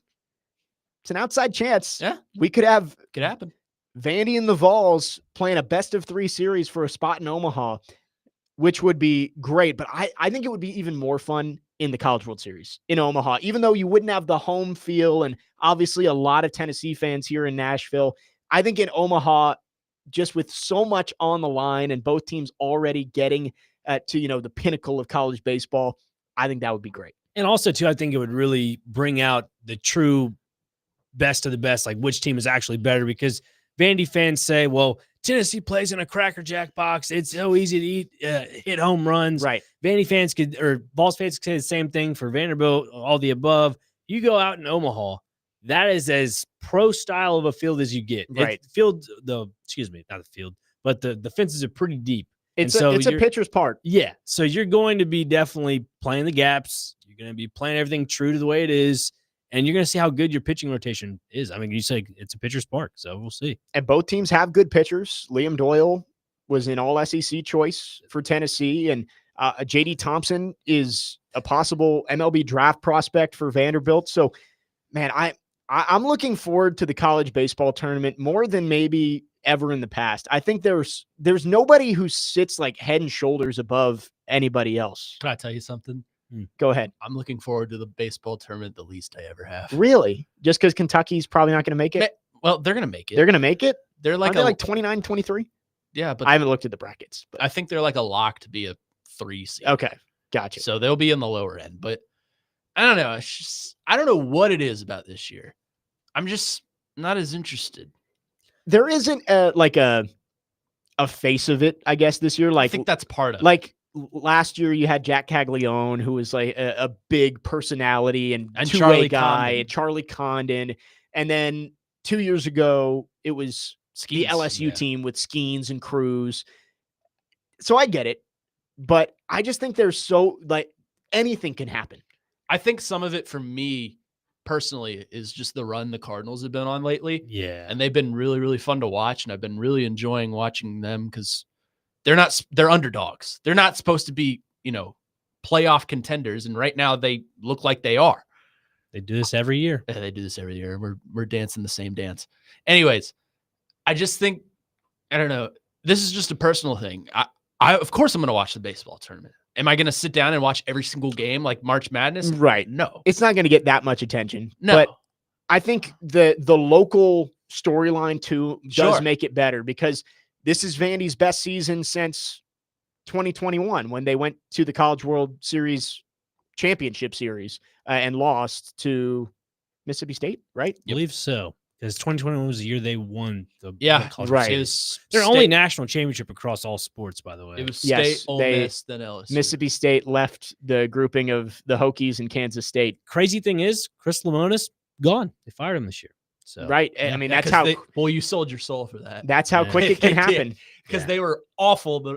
The rest, I mean, ever since that they've been terrible. Yeah. I think Vandy, they haven't been out of a regional since then, correct?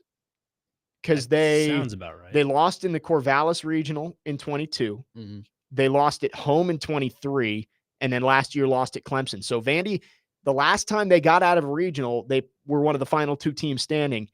This is one of the best teams that they've had, possible 2 or 3 national seed, and Tennessee coming off a national championship. I think that's what maybe is getting me excited for this, is because you've got that local storyline. Who's going to make it the furthest? Could either of these teams win a national championship? It's going to be fun. I think I'm excited from the perspective of the journalistic side of me. Like, we get to come in here, Right. We're Every going to do a week, show on next Saturday and talk about it. and that'll be fun. But I think the fan side of me is like, I don't really have much of an attachment to Vanderbilt. I definitely don't have an attachment to Tennessee. There's just more exciting baseball to me right now. That's true. And that's just me. I'm not saying that the College World Series isn't exciting, because it sure as hell is. But to me right now, in the world of Connor Nude, who many people on this text line do not like right now, the St. Louis Cardinals are king in the baseball world. I mean, right I'm now with for you. me. I got my Yeah, Tigers. I mean, you're repping the Tigers I'm repping today. it, who took 2 or 3 from the Cardinals this week, but Yeah, True. I That's forgot not- to tell you to take your victory. but the next weekend is going to be regional weekend, and then we'll get the Supers, and then we'll be in Omaha.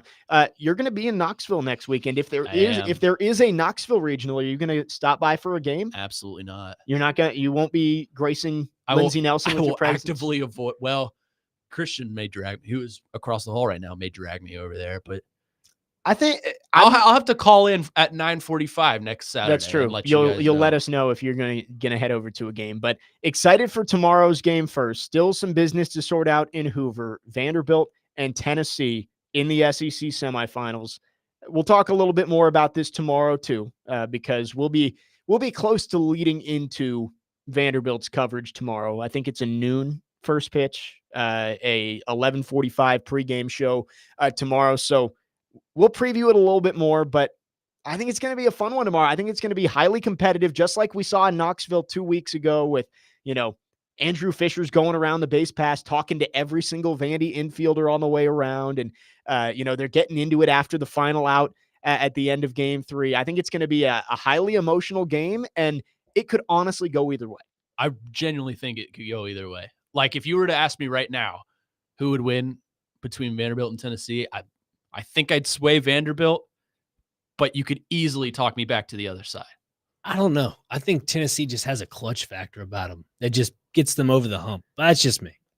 I could see it going both ways. The only reason I would lean Vandy, I think, is just the rest factor. They've only had to play 1 this Yeah. week. Tennessee's had to play 2. That's where my head's at. And Tennessee had to play 12 innings last night. So, But Tennessee wants revenge. but They're mad. Momentum is such a big thing in sports that who knows which way it's going to go between Vanderbilt and Tennessee. Again, SEC semifinal coming up tomorrow, noon game. Let's quickly go to our phone lines driven by WilsonCountyHyundai.com or Never not. mind. Michael dropped 2. 615-737-1025 is the number. If you do want to chime in, we'd love to hear from you. Our phone lines driven by WilsonCountyHyundai.com. Be sure to tune in to Totally Hits 93.3 tomorrow as the Nashville Cats take on the Oregon Lightning. Pregame starts at 4:30. Kickoff is at 5, with coverage also available on the Totally Hits 93.3 app and at totallyhitsnashville.com. Coming up, we'll hear from Ben Wright of 615 Soccer. Get a little Nashville SC talk. They've been, I think it's easy to say, they've been the best pro team in town over the last couple of Yeah, months. So unbeaten their last 7. I thought you were 7 going to say straight. couple of weeks. No, couple. Well, that too, That yes. too. But pretty much since September, they've been the best pro team in Nashville. We're going to hear from Ben Wright, talk more about the boys in gold coming up next. Stillman and Company, 1025, 1063, The Game.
Stillman and Company, 1025, 1063, The Game. Happy Memorial Day weekend. We're rolling along with you till 6 o'clock. Jake Lyman, Nick Frazier, Connor Newt with you. And we are now thrilled to be joined on our phone lines, driven by WilsonCountyHyundai.com, by Ben Wright of 615 Soccer, joining us to talk a little Nashville SC. Ben, hope you're having a great start to your Memorial Day weekend. Thanks for taking some time. You know what? I'm having a great week, and I actually just got back from the zoo, taking all the kids there. And man, it was the most crowded I've ever seen it there. So I think everybody else in Nashville has the same idea. I bet. It's nice out. It is a nice day. Highs in the 70s, so good day for that. Ben, I want to start with just the success that Nashville has had over the last couple of weeks.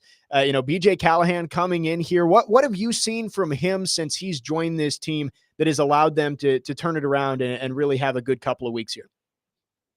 Yeah, so I mean, I was pretty optimistic about the Callahan hire. I don't think that's like an outlier. I think a lot of people who watch him with the U.S. national team or had kind of followed his progress with the Philadelphia Union as an assistant, pretty much everybody I talked to around MLS thought that he was a great coaching hire for Nashville, and thought it was just a matter of time before he got his shot as a head coach. I think the thing that surprised me is how quickly things have turned around, especially after 2024, and really, I mean, going into the second half of 2023, this was a team that was significantly underperforming. A lot of their best players, I mean, Hani Mukhtar more than anyone, had really struggled. It felt like the roster needed to be rebuilt pretty significantly. And so I thought they would eventually start playing well again and ideally get to this level. I just thought it would take them a year or so to hit that level, and they've done it in a few months. So I think the timeline has surprised me more than anything. Ben, as this team improves and looks to make a playoff push, are there any players specifically? I know there's a ton of X factors on this team that are helping with the success, but are there any specific players you feel are personally contributing to the success of this team? Yeah, I mean, Hani Mukhtar is the big one. He had a down really 18 months, and he's back to maybe not quite the MVP level that he had in 2022, but he's not far off. I think I need to check what the numbers are now, but through 10 games, this was his second best start ever to an MLS season. It's really kind of ironic. I think there was a lot of maybe narrative from some parts of the fan base that he was past it and like past his prime and washed up or whatever. He just turned 30. So I think he still is in prime. I still think he's one of the better players in MLS. And I think now you're seeing him play in a team that I think just tactically suits him a lot more. And then two of the other big X factors, I mean, you could really go throughout the whole roster because I think literally every player on the roster has taken a step forward this year.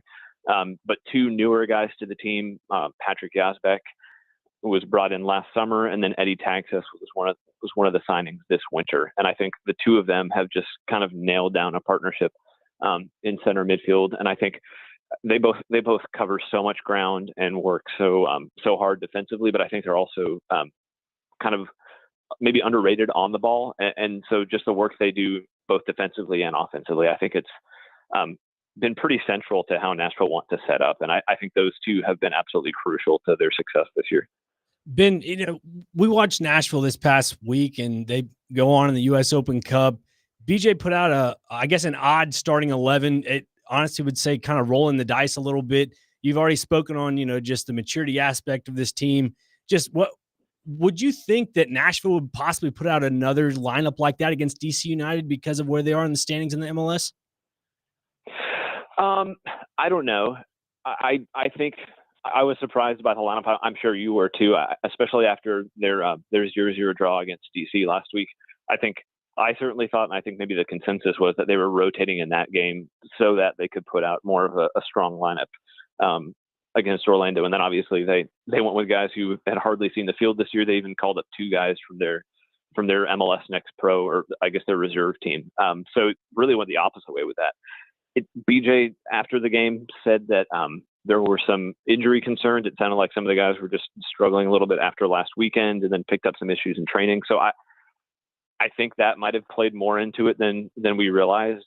I would kind of expect them to play a stronger lineup in Toronto. But then they also have a huge road match against Columbus on Wednesday coming up. So, I mean, I don't know. I think we'll probably see a little bit of rotation, but I imagine it will be kind of closer to that first choice lineup that you'd normally expect. Yeah, and another one, Nashville makes the acquisition this past week, adding Tate Schmidt to the lineup. Just obviously he was available for the U.S. Open Cup game, but also just what do you think he brings to the team? Obviously being a defender and all that, but with Taylor Washington being out, Walker's still out. I mean, I'd honestly say the back line has been very impressive, but then why add a guy like Tate? I guess just primarily for depth? Yeah, I think it's primarily for depth. I think Dan Levitz has really locked down that left back spot. And I think if you just look at MLS minutes, I know he was rested for both the Open Cup games, but he's played something like 98, 99% of potential minutes. So I don't think there are many concerns with him. I think we haven't really gotten any official confirmation from Nashville about Taylor Washington's injury, but I think it's a longer term injury than maybe we've heard so far. I don't think it's a season ending thing, but I think he'll be out for the short term future. And I think Schmidt is just a guy who provides depth in that spot. I think it's interesting too. He was maybe brought in because Wyatt Meyer is not a natural left back, but then obviously Meyer goes out and has a fantastic performance in the Open Cup on Wednesday, scores the game-winning goal. So I think maybe Nashville have more depth there than they might have realized initially. But I think Schmidt was at least initially brought in there to really provide some backup for Taylor Washington, who's probably not going to play for a little while. We're talking with Ben Wright from 615 Soccer here on Stillman and Company. Ben, you mentioned the 2 games coming up this week in the midst of a 3-game road stretch. That Columbus game really stands out. 2 teams in the top 4 of the table. What do you think is going to be important for Nashville if they're going to be able to come away with a big win coming up on Wednesday? Yeah, so I look back to their win on the road in Philadelphia, which I know the 7-2 win over Chicago kind of got a lot of headlines, but I still think that Philadelphia win is probably their best win of the year, at least their best win away from home. And I think it was just impressive how Nashville adjusted. Philadelphia always like to high press or just play with a ton of intensity. And you had seen Nashville, especially in their first 2 games against New England and the New York Red Bulls, they were trying to play through that and just play short passes, take a lot of high risks. And it didn't really pay off for them. And then in Philadelphia, I think Callahan changed things up and just went direct. And I think that's a way that you can potentially hurt this Columbus team. They like to play a really high line. And I know kind of the prevailing narrative around them is just how good they are in possession. And they're absolutely elite in possession. I think maybe the best team that we've ever seen in MLS, but they also press really, really high. And so I think they've shown that you can potentially play over the top a little bit. And I wouldn't be surprised if Nashville try to switch things up a little bit from what we're used to seeing with them and maybe go a little bit more direct. But I mean, I think this playing in Columbus is probably the toughest matchup on paper they've had to date. And I think how they do in that one, I think will tell us a lot about where this team really stacks up. Ben, last one for you. Just looking at Nashville as a whole, not losing any games this month. I mean, the roller coaster has to come down at some point, right? Like, I mean, it just seems like this team continues to go up, up, and up. I don't know. Does it have to come down? It doesn't. We can just keep going in circles up and down. That's about it. But I mean, everything comes to an end, and hopefully it ends with a championship. But I mean, this team is just hitting on all cylinders. Right. I'm not saying they're going to lose another game this season. I'm not saying they're going to win or stay unbeaten until November or whatever it is. But I don't know. I think this is more than just kind of a hot streak or like a flash in the pan thing. I think this is like real tangible progress. They've done it without some big pieces. Tyler Boyd has missed the last 9 months with a torn ACL, and he's a huge piece of the roster. Walker Zimmerman, like in the past, if he missed a game or 2, it was almost a death sentence for this team, and it's been almost as business as usual for them. And now he's close to coming back. The official injury report for tomorrow just went out, and he's been upgraded to questionable. So I would be surprised if he plays tomorrow, but I mean, that's a good sign for a guy who missed a month and a half. So I don't know. I feel like they're going to add 2 big pieces back. The summer transfer window will open up in not too long. I don't know. I think this team is for real. And I think you can point to teams in the past, like last year's MLS Cup winner, the LA Galaxy. They missed the playoffs the year before. So I think MLS, more than maybe any other league in the world, it's possible to have like a quick turnaround like we're seeing with Nashville. And I don't know. maybe it's too early to call them a contender, but I don't think they're super far off from that either. You mentioned the summer transfer window. You think Nashville decides to bolster up even more? Yeah, I think it gets a little tricky looking at just their salary cap and the roster space, but I wouldn't be surprised if they go out and try to add a U22 initiative player. Those guys, you can depending on the specifics, either count towards 150K or 200K for the cap. So I think Nashville could fit one of those in and have an open spot to work with. And then I don't know, Mike Jacobs always seems to get creative and pull off a trade that nobody seemed coming. So I wouldn't be surprised if they make 1 or 2 additions, but I don't think it's going to be any. I don't think it's going to be a game-changing addition. Ben, great stuff. Really appreciate you taking some time. Hope you have a great rest of your weekend. Thanks for having me, guys. Always a fun time. Ben Wright from 615 Soccer talking some Nashville SC. Great stuff there, Frazier. Boys in gold, they're playing well. Good job. Yeah. They're Good playing get. Way to reel him in. Well, I mean, I see him in the press box every game. So, I mean, Yeah. might as well just ask. Appreciate Ben coming on. We'll react to what he said, and then coming up in our final hour, we'll get back into the Titans a little bit and talk about Mike Borgonzi's first offseason as the general manager. Jake Lyman, Nick Frazier, Connor Newt filling in for Jared Stillman today. Stillman and Company, 102.5, 106.3 The Game.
Stillman and Company, 1025, 1063. The Game Force Company filling in for Jared today. Jake Lyman, Nick Frazier, Connor Newt.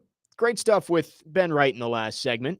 Getting an update on the red hot Nashville SC. They're out of town for about a week here, but plenty more opportunities this summer to go see them. I need to get out to a game. They have an empanada stand that's incredible. Okay. Yep. You've got me sold. What's empanada? It's like a stuffed fried like taco sort of. You haven't seen that episode of The Office where No, I've seen every the guy episode. translates it? His meat pockets. Yeah. Oh, that's yeah, right. yeah. Yeah. They're delicious. Oh, Guacamole. I want to try it now. Yeah, they're I, good. I still have not been to a game at Geodis Park. That is on my list for the summer for It's sure. fun. You'll like it. And if Nashville SC is playing well, makes it even Good more important environment. to head out there. Really good. So environment. I'm excited for that. I've sat in the sat is probably not the term to use, but I've stood in the what is it? Like the Fraser? fan section. Yeah, yeah. Like Oh, There's yeah. no seats there. Yeah. You just stand. I'm excited. It's fun. I have to look at the schedule and find one that works out. Before we get back into the Titans in the final hour of the show, Connor, you have a rant that you Sure. would like to go on. Impromptu. We have an rants and opportunity rants. here, so we're going to give you the floor. Okay. So Arkansas men's basketball, maybe the worst run Twitter account in all of sports. Did they put Shea in an Arkansas jersey? They did. And I will read you this one right now. Coach Cal has produced an NBA MVP guard at his last 2 coaching stops with eye emojis. In 2011, it was Derrick Rose. 2025, Shea Gilgeous-Alexander. Guess how many of those players played at Arkansas? 0. And as of 4 hours ago, they just put out another one. Coach Cal is one of 3 college coaches to coach 2 NBA MVPs. Okay, guess how many of those NBA MVPs are yours? Neither of them. So move on. Stop trying to claim them. I'm sure that is is Calipari one of the guys who like brings in his own people everywhere he goes? Like Maybe he brought in his own social media. I but- know Buzz Williams does that. Like Buzz when they he- all make lateral moves. when huh? Buzz was at Tech, and I know he did it at A&M too, he would never wear team branded apparel. It was all his own get better stuff. And he would bring his own like social team everywhere. So it's like no matter where he went, it was more about Buzz than it was about the program. So like I wonder if Shador that's Sanders. kind of the same thing with Calipari. I mean, that's just so stupid to me that you're promoting a player that didn't play at your university. right. Actually beat your university. Won an SEC title over your university. I don't understand that method of thinking right there. And maybe this is the big blue goggles in me coming out, but that would be like if I were to go on a Titans rant and say, hey, congrats to Derek Mason for, 2,000 yards receiving for the Baltimore Ravens. Yeah.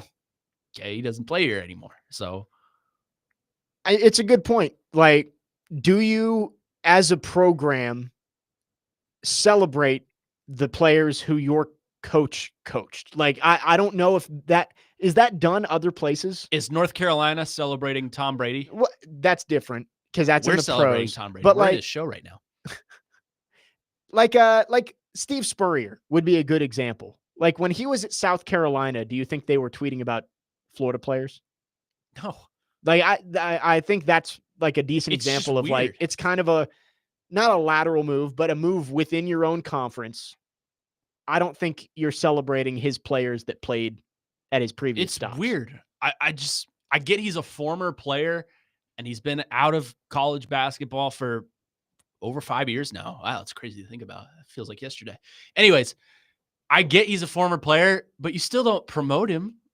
There Yeah. was when Calipari first took the job, they did a graphic and it was like the number of NBA talent Calipari has put in. And guess how many of those were from Arkansas? Zero. I mean, yeah, zero. But they put them all in red.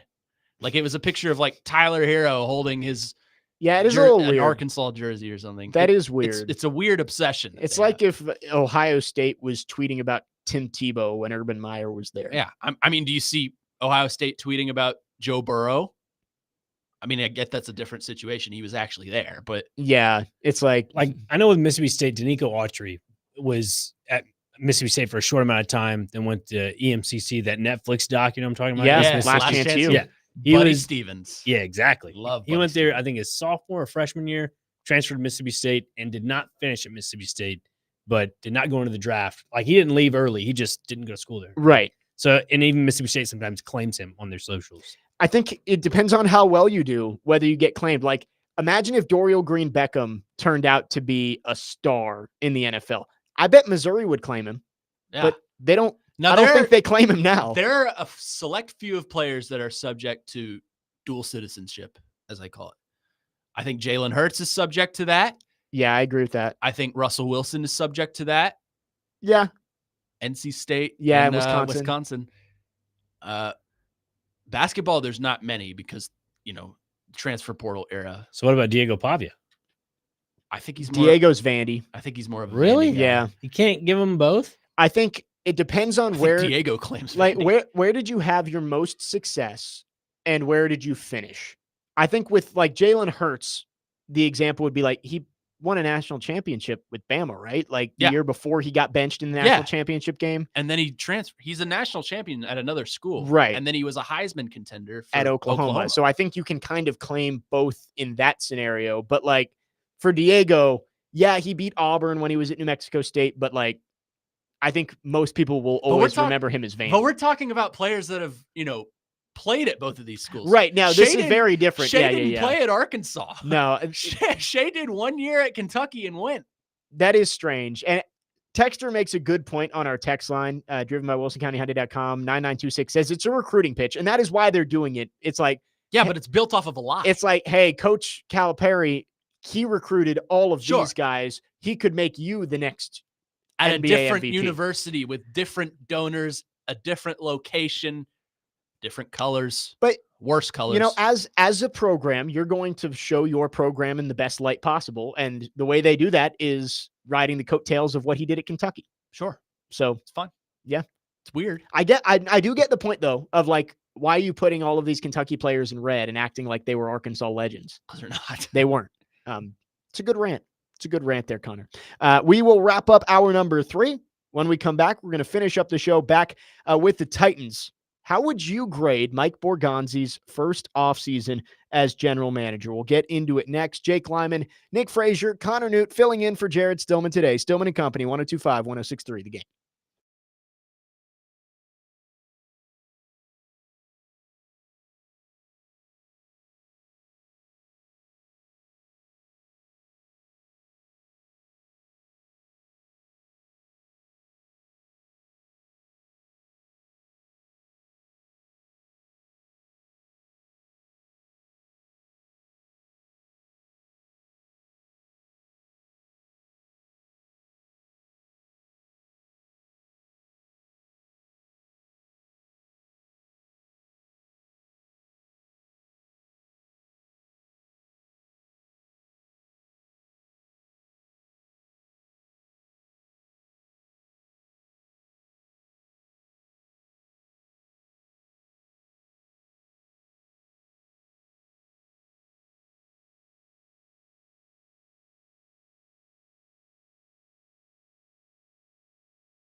Final hour, Stillman and Company, 102.5, 106.3. The game presented by the Southern Bank of Tennessee, your bank for small business. Jake Lyman, Nick Frazier, Connor Newt filling in for Jared Stillman today. We are broadcasting live from the Busy Bee Plumbing, Heating, and Air Conditioning Game Nashville Studios, home of the $99 yearly Beehive membership, where the buzz is always about great service. 1 hour to go as we take you into Memorial Day weekend. Hope you have a fun and safe weekend out there.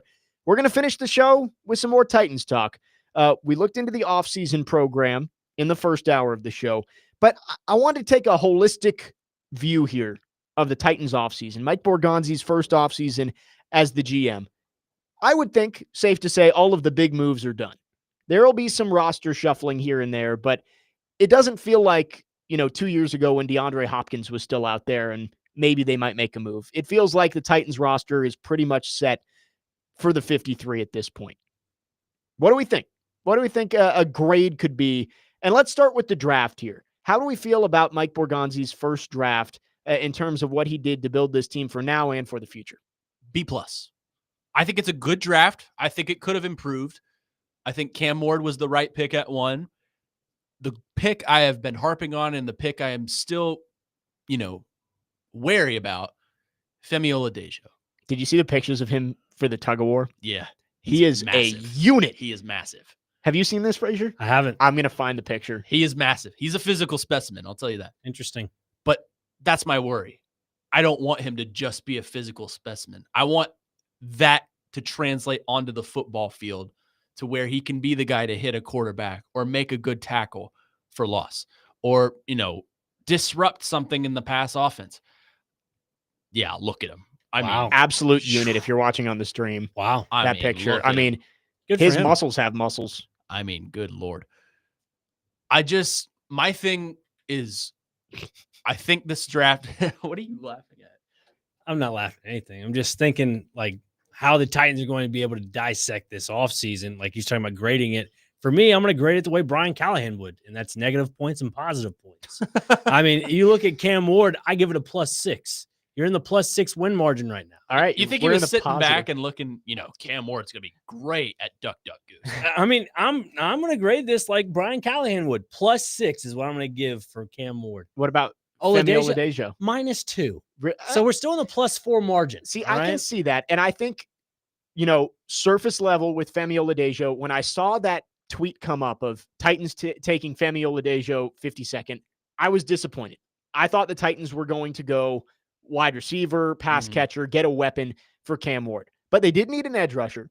And although I don't think Femi is going to make much of an impact this year, I do think he's central casting for what you want in a pass rusher. That's where I was going. I give this draft a B+ because I think this is a draft for the future. Not for this year, for the future. Look at the wide receivers they took. DK is a speedy guy. Does he have the best hands? No. A lot of development needed. Needed. But guess what? You can teach that. Io Manor, is he the best wide receiver on the board? No. But he's fast. He can run routes and he can get open. He's big. And he's a target that Cam Ward will like to throw to. Gunnar Helm, you needed a tight end. You got a tight end, and I think you got him at a good position in the draft. Who am I missing? Kevin Winston, he's hurt. But once he gets healthy, he's going to be a solid safety. Right. He was projected to be a first round. That's a high ceiling pick, for sure, on Kevin Winston. And I think you're right. That was not a draft for 2025. That's a draft for the new stadium, and we've said that before. But that's a draft where you're hoping, Cam Ward. There are going to be some rookie struggles and probably some second-year struggles too. But you hope that he's hitting his stride by year 3 when you move into the new stadium. Femi Oladejo, I think, is going to be a rotational pass rusher this year. Yes. Like, you're not going to run him out for 3 downs. I think he's going to be a guy who gets 20 to 30 snaps per game. You hope you get 4 or 5 sacks out of him, and you build him up heading into his second season. Do you think he rotates in with Arden? Oh, yeah. See, that's where I don't know, because it's like, if you want Draymond Jones to be your 3-down edge rusher, who's the other one? Like, I don't think Arden Key's a 3-down That's guy. why I'm wondering if they hit the market. I don't think they're going to go for these top-heavy guys like, Zadarius Smith. Some of these guys that are past their prime. because they're too expensive. But maybe if you look at the mid tier and get someone Yeah, cheap, just as a rotational guy, it feels like might help you. that's going to be a, pass rush by committee. And I think they're also hoping that having Simmons and Sweat in the interior will make whoever they put out there better. Like, if you put Femi Oladejo or Arden Key or Jalen Harrell or who's the guy they got from the Falcons? Blanking on his name. Anyways. Falcons pass rusher that they brought over who had 0 sacks last year.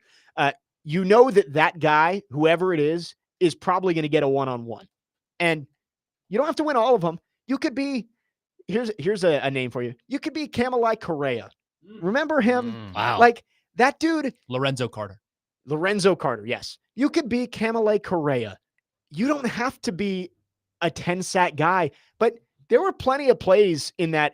It was the 19 season, right? When they went to the AFC Championship game. He was a huge role player. Kamalai Correa made plays for that team. I think that's what they're kind of looking for this year. They're not looking for a, Javon Curse. Yeah. They're hoping that Femi Oladejo develops into a top-tier pass rusher, but you're not getting that this year. You know why? Because they're hoping Jeffrey Simmons and Tavondre Sweat are the ones to get to the quarterback. Right. And But Jeffrey also- Simmons did say he wants a double-digit sack year this year. So Go get it. I mean, big that fella. just only creates more double teams. Like you were saying earlier, it's going to create more opportunities Right. for those edge rushers. you cannot leave both Simmons and Sweat one-on-one. No. So you're going to get opportunities for those edge rushers. They may not be the best, but they're going to have their opportunities. Let's go to our phone lines, driven by WilsonCountyHyundai.com. Adam in Portland wants to chime in. Adam, thanks for waiting. What you got for us? Mark Correa and Khalif Raymond.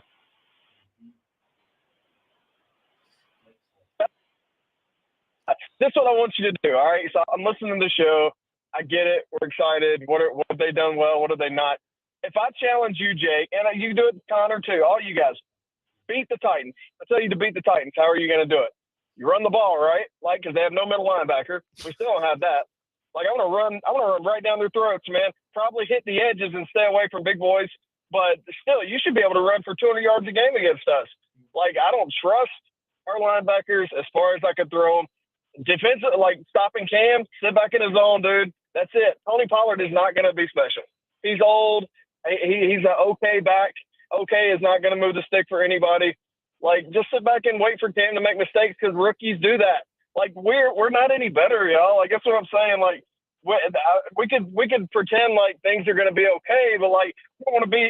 Look, I'm the biggest Titans fan, right? Like, I'm just being a realist here, man. I can beat this team. And I think you can too. So I challenge you to try to beat the Titans on paper.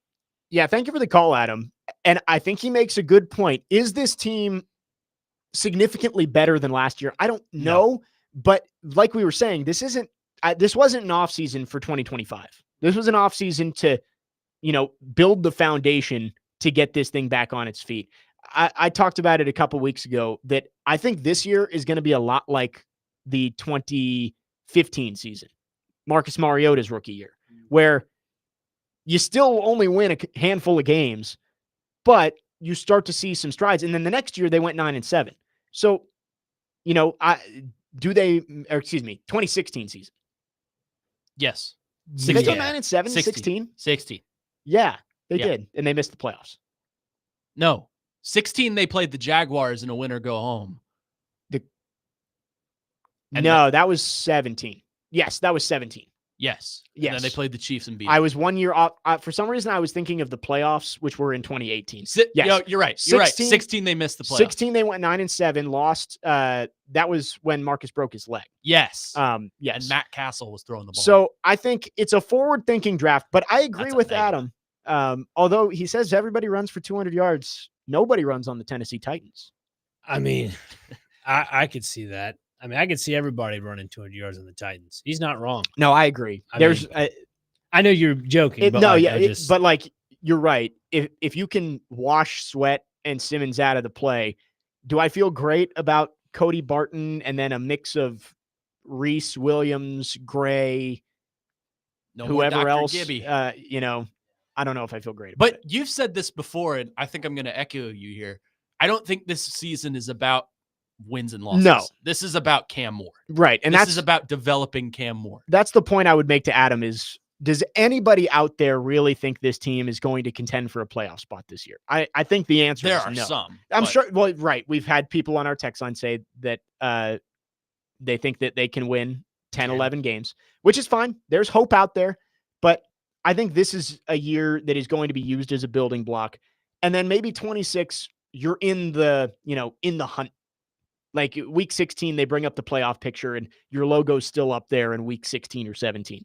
And then 2027, when you go into the new stadium, that's when this team might start to compete for a division title or something like that. I think if people just pull back the curtain and just stop looking at this Titans offense on paper and actually look at this team as a whole, like from what they've acquired through the draft, this is your bottom of the barrel football team. As simple as that. Don't look at your young wide receivers right now and just look at what you got on defense, because everybody's falling in love. Oh, yes, Cam Ward got all the assets he needs on offense. You got a young guy in Gunnar Helm. This is going to be great. Like you guys saying, I'm going to echo again. It's foundational pieces. Right. You need foundational pieces on defense now. You don't just need them on offense. You need them on defense. Yeah, I think I said this last week too. I think the odds of the first position the Titans pick in the 2026 draft should be heavily towards pass rusher. Oh yeah. Like wherever they're picking in the first round, take a pass rusher, because not even if Femi is great, you still need more. And you need a guy who can be an impact player on the edge. 615-737-1025 is our phone number. We're asking the question, what grade would you give Mike Borgonzi's first offseason as the GM now that all the big moves are out of the way? We're going to dive into free agency next, and it all started with the offensive line. We'll get into it right after this. Jake Lyman, Nick Frazier, Connor Newt in for Jared Stillman today. Stillman & Company, 102.5, 106.3 The Game.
Stillman and Company, 102.5, 106.3, The Game. Jake Lyman, Nick Frazier, Connor Newt filling in for Jared Stillman today. Jared will be back on Tuesday after Memorial Day weekend. And don't forget, me and Connor will be on Memorial Day. Yeah, we will. Won't have a normal lineup on Monday, but from 9 to 12, we will be live and local with me and Connor.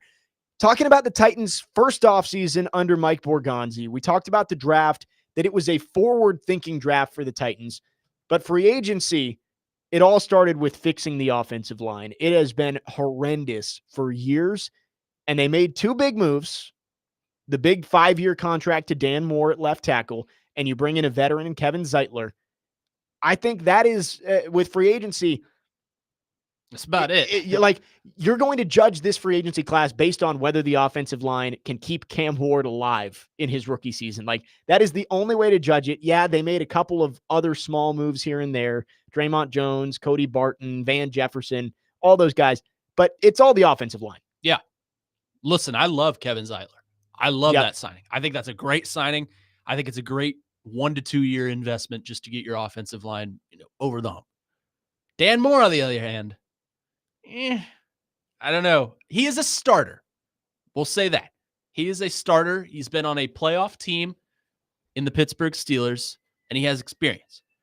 That said, I believe he was the weakest link on that offensive line for the Steelers. And now you bring him over here to try and build up a struggling offensive line. I don't know how well that's going to work out.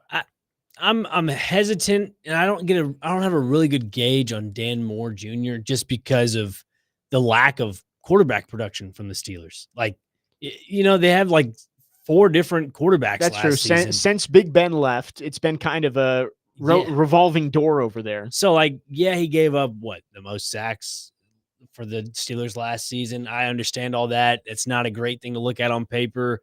But then you kind of got to give the guy a little bit of benefit of the doubt because of the quarterback situation. Yeah. So originally when the Titans signed up, I was very upset about this because I just reacted to what I saw on paper. The more and more as time goes on, I'm kind of hoping that that's not the case. And it's just because of the lack of quarterback production. I'm just hoping. So we'll have to see when the season goes on. But like what Connor said about Kevin Zeitler, I think is I'd say pillar for your offensive line to learn from going forward. He's 35, right? Right. Yeah. This is a 1-year deal, and I think they're hoping that Jackson Slater, who they picked in the 5th round, I love, can kind of just slide in seamlessly after Kevin Zeitler's contract runs up at the end of the year. +3 margin, by the way, for Jackson Slater. There we go. Yeah. I have a full numbers list for this draft class. It's like in college football when you score in Dynasty and it flashes in the top left corner. It's like rushing touchdown +20. Yeah, there you go. Jackson Slater +3. Yeah, I got the Callahan list ready. I mean, just name a name and I got a number. I think overall what the Titans did on the offensive line makes sense. And you could get the dream scenario where Dan Moore, I think a dream scenario with Dan Moore is above average left tackle. Yeah. Like if he is a top 15 left tackle in the NFL this year, that is dream scenario.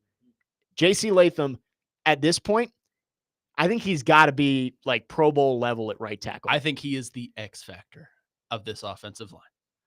And judging by the pictures I've seen of him recently, I am scared. Yeah, it's slim. It is weird because everybody said, Jared said from the first time he saw him on the field that he is a right tackle. He's like, his body type is a right tackle because he was big. That's you want the big road grading right tackle.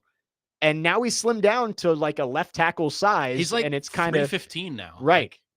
So I don't know, but I agree with you. I think the X factor is J.C. Latham. You picked him 7th overall over, a guy who pretty much universally was thought to be a guaranteed, like, give him the gold jacket Hall of Fame tight end, Brock Bowers. You took J.C. Latham over that guy and you moved him back to his natural position. He's pretty much got to be Pro Bowl level to justify that pick at this point. Right. And I think Peter Skoronski needs to be not too far behind him. Now, I know he's say it with me, everyone, guard. Guard. No one said it. Guard. Thanks. Now, I know he's a guard, but what has Peter Skoronski done so far since being drafted to make you think? He was really good last year. Yeah. He was very serviceable. He was good last year. You know what? You're right. No Like shade. Peter Skoronski didn't get enough credit for the growth that he had from year 1 to year 2. Well, I heard all about the negatives I don't from 2 to 6 on this station. well, and again, you picked him 11th overall. You want him to be Quentin Nelson, right. like that's what you want. And he wasn't Quentin Nelson last year, but he was a really good guard for this team. And I think if Lloyd Cushenberry is healthy, which coming off a big injury, it was It's gonna be Achilles, right? Tough Yeah. to come back from. They've said that he's on track to be ready for training camp, but I don't know. I don't know. But if those three, if Lloyd Cushenberry is healthy and you can run out a middle three of Skoronski, Cushenberry, and Zeitler, I feel great about that. It's the tackles, which for most offensive lines, it is. Like those are the two that are going to decide whether you're a good or a bad offensive line. Right. It's your tackles. But again, if Dan Moore, above average left tackle, and J.C. Latham, Pro Bowl right tackle, then this is an A+ free agency for the Titans. But that's a lot of what ifs. Like Dan Moore could easily be, the 25th best left tackle in the league, and J.C. Latham could just be an average right tackle. And yeah, it's probably an improvement over last year and the year before, but you're still not protecting your rookie quarterback, and you have to use more resources to replace those guys in the future. Yeah, and I'm going to get back to the center you mentioned earlier, Lloyd Cushenberry, because the whole Achilles thing, people are thinking, yeah, it's a tough one to come back from. And I've never had an Achilles injury. Knock on wood. Hopefully that doesn't happen. You want one? No, I'm knock on wood. I don't want the one. But I'm just I'll saying, give you one. Watching Rodgers play after his Achilles injury, I know it's two different positions, but the way he had to feel out the process of starting, like this past season with the Jets, he was running a little bit more outside the pocket. Right. I'm thinking for Lloyd Cushenberry, it's going to be more of, obviously he's an offensive lineman. Everything is pretty stationary for the most part in that little realm of the position, but there's going to be a feeling out process for him. And there's a lot of rolling of the ankle and stuff like that. That's something you're going to have to really worry about, especially if you're the focal point center of this offensive line. Just saying. Yeah, I think Lloyd Cushenberry, you're going to have some patience if he is the week 1 starter, because it might not look great to start it off. Like, remember, I know knee, ankle, different, ACL, Achilles. Yeah. But Taylor Lewan, when he came back from that first ACL tear in 2021, he looked horrible those first 2 weeks. Yeah. It was they lost both the Cardinals game where he gave up 5 sacks to Chandler Jones. Yeah. Yeah, like that was his first game back from a torn ACL. He looked horrible. But by the end of the year, he was back to being pretty much his old self. Maybe not 100%, but he was looking pretty good. I think you're going to have some patience with Lloyd Cushenberry. Center is a harder position to really like watch a football game and know what the center is doing well or not. But I think there might be some plays where you're like, man, what is Cushenberry doing there in the first few weeks? Keep in mind, it's kind of highly regarded that an Achilles is one of the toughest injuries to come back from. Right. I mean, different sport, but we could go to basketball. DeMarcus Cousins, when he tore his ACL for the Pelicans, he was never the same. Yeah, there's very few players. Kevin Durant. Basketball is a very Achilles-like central sport. I mean, of course. But to Frazier's point, Aaron Rodgers. Yeah. His Achilles blew up, and has he been the same since? But he did look better at the end of the year. That's what I'm saying. His mobility was a lot better. And I think for Lloyd Cushenberry especially, I think the first couple of weeks, probably week 1 to week 3, I believe this because, I mean, I didn't play at a high level, but I played it in high school.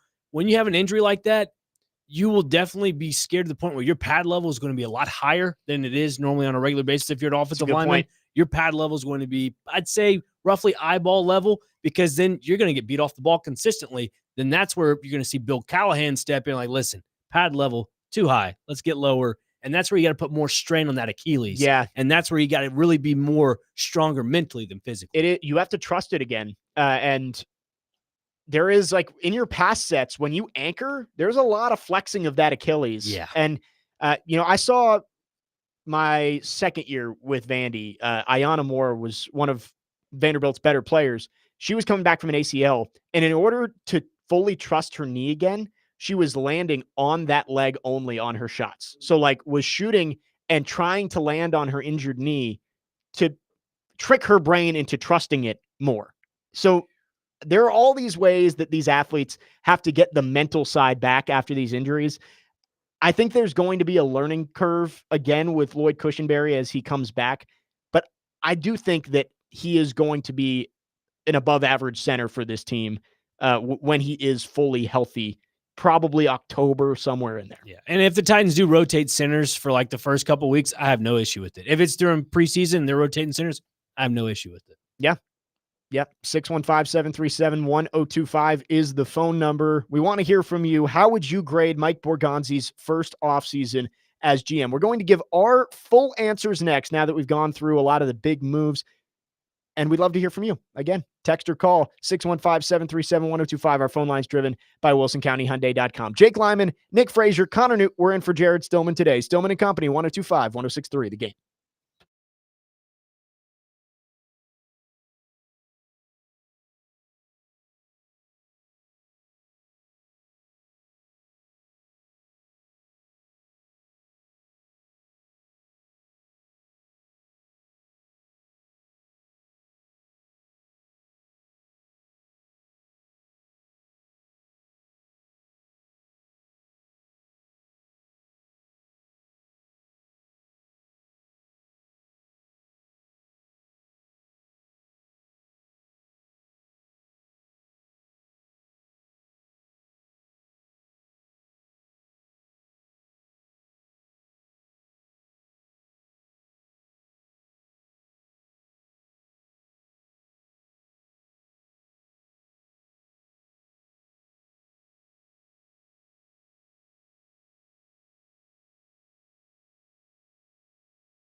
Stillman and Company, 102.5, 106.3. The Game. Jared out today. Jake Lyman, Nick Frazier, Connor Newt in.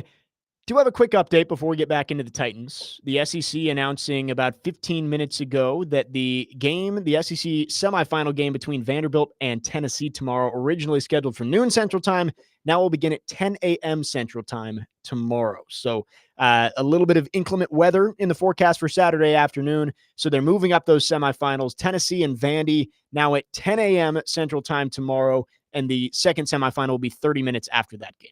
So no show for us tomorrow. Yes, so no Force Should Company we tell Wallman? tomorrow. Because Yeah, he's in here anyway.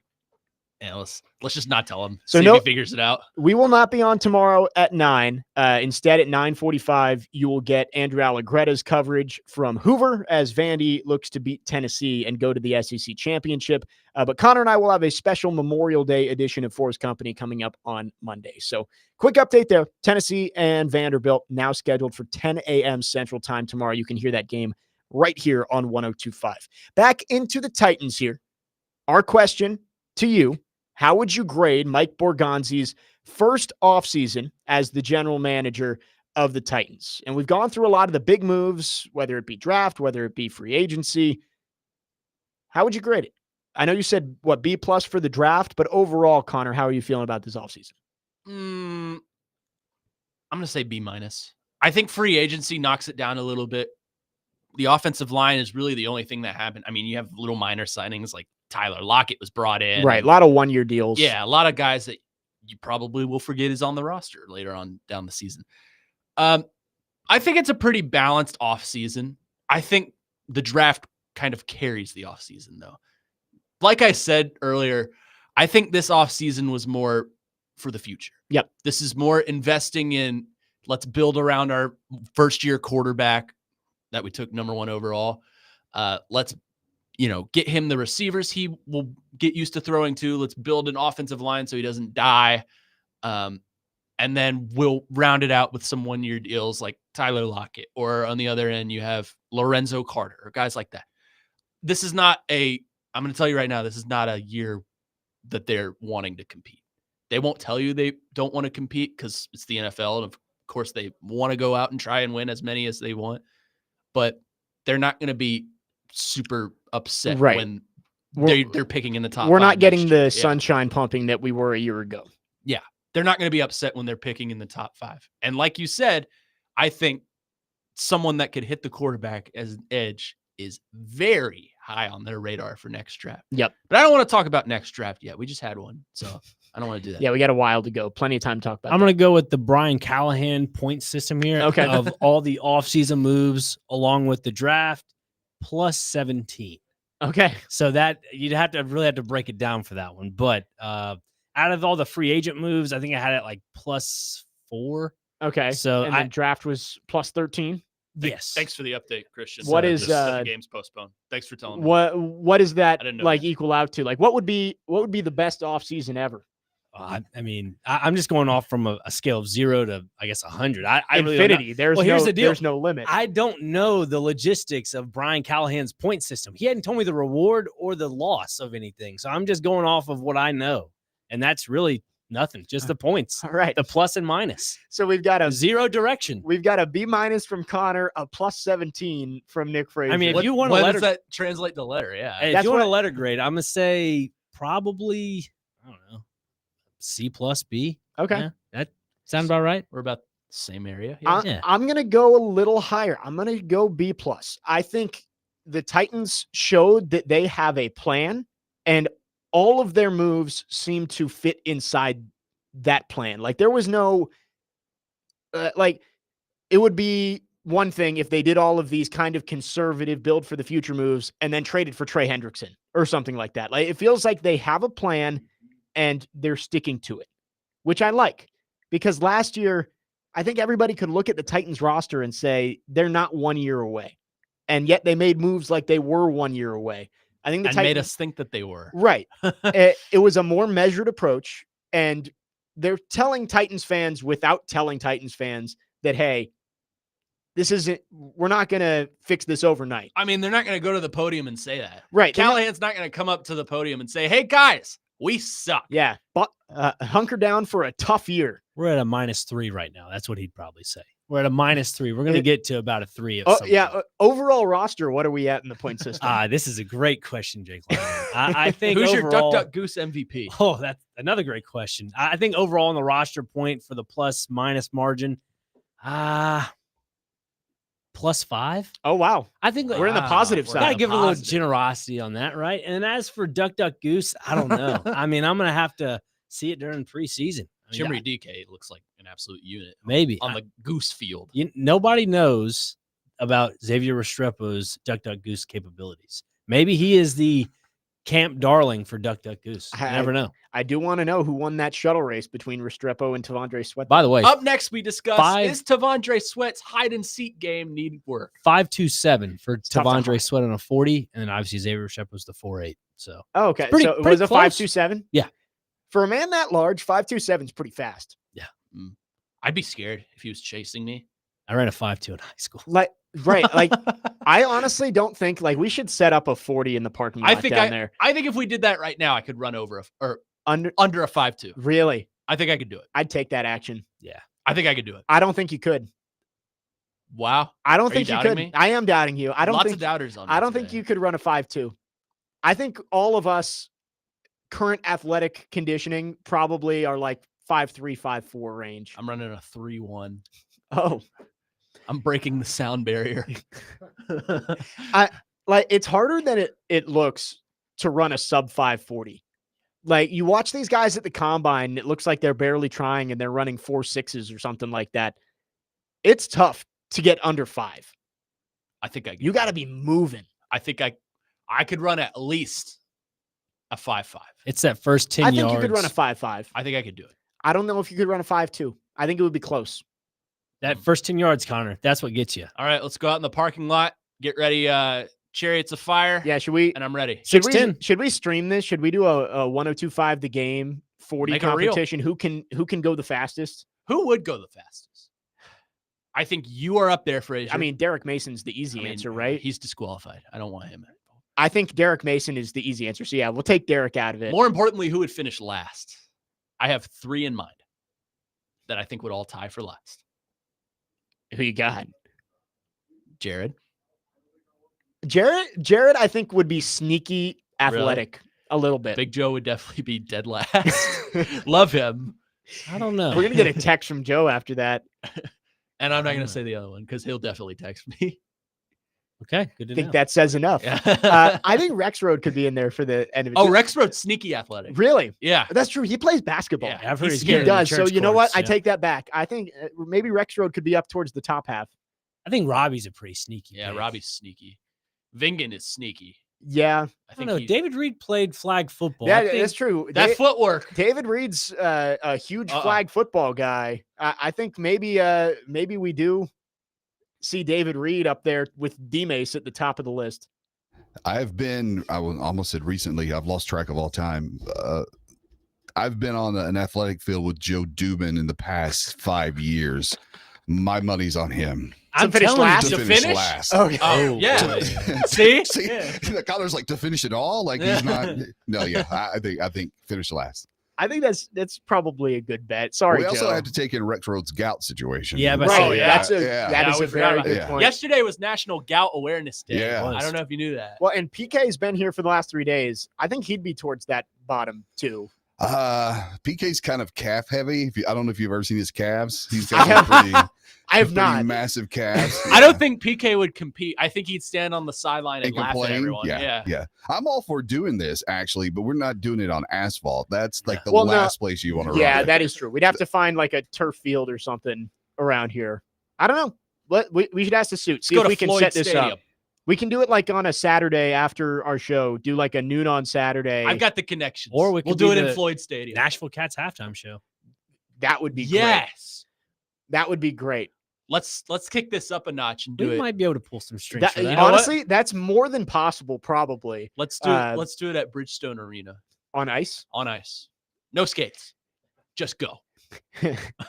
Whoever eats it last wins. And make Jared go first because that whole stadium would erupt. 615-737-1025 is the phone number. If you have thoughts on who might finish first, last in a station-wide 40-yard dash race. We'd love to hear from you. Last call for the phones. Final segment coming up. We'll wrap up the show and get out of here and get you on to your Memorial Day weekend. Jake Lyman, Nick Frazier, Connor Newt, in for Jared Stillman. Stillman and Company, 102.5, 106.3 The Game.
Wrapping up the show on this Friday, Stillman and Company, 102.5, 106.3 The Game. Jake Lyman, Nick Frazier, Connor Newt, David Reed with you.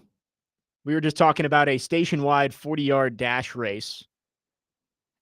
Talking about who might win, who might come in last. Some answers on our text line driven by WilsonCountyHyundai.com. 8881 says, Willie is a lock for 5th place minimum. Yeah, I agree. I agree. Willie, that's a two-sport athlete right there. Got the long legs too, just the height. It carries. I Is he a think- Wouldn't you speed agree? threat on the bases? I don't know.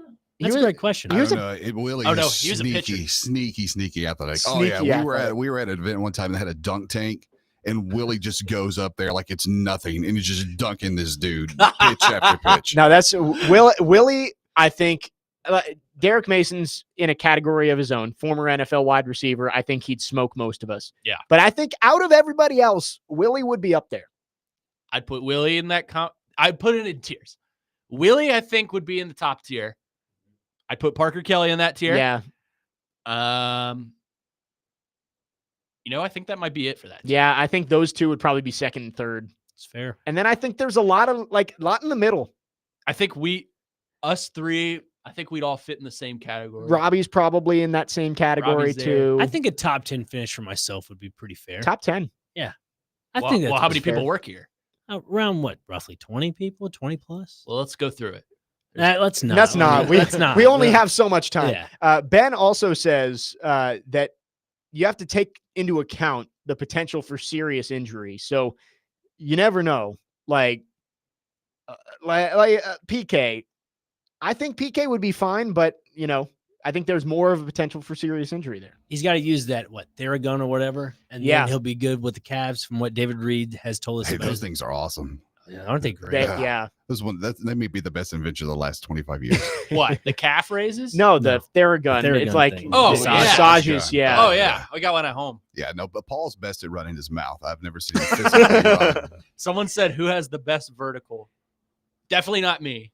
That one, I don't think you can. We'd have to actually do it. Yeah. You can't really tell vertical based on just looks. I think Frazier would surprise. Do we do a station-wide combine? I mean, Get everything. I Yeah. could get this set up in a weekend. Who's got the best hands?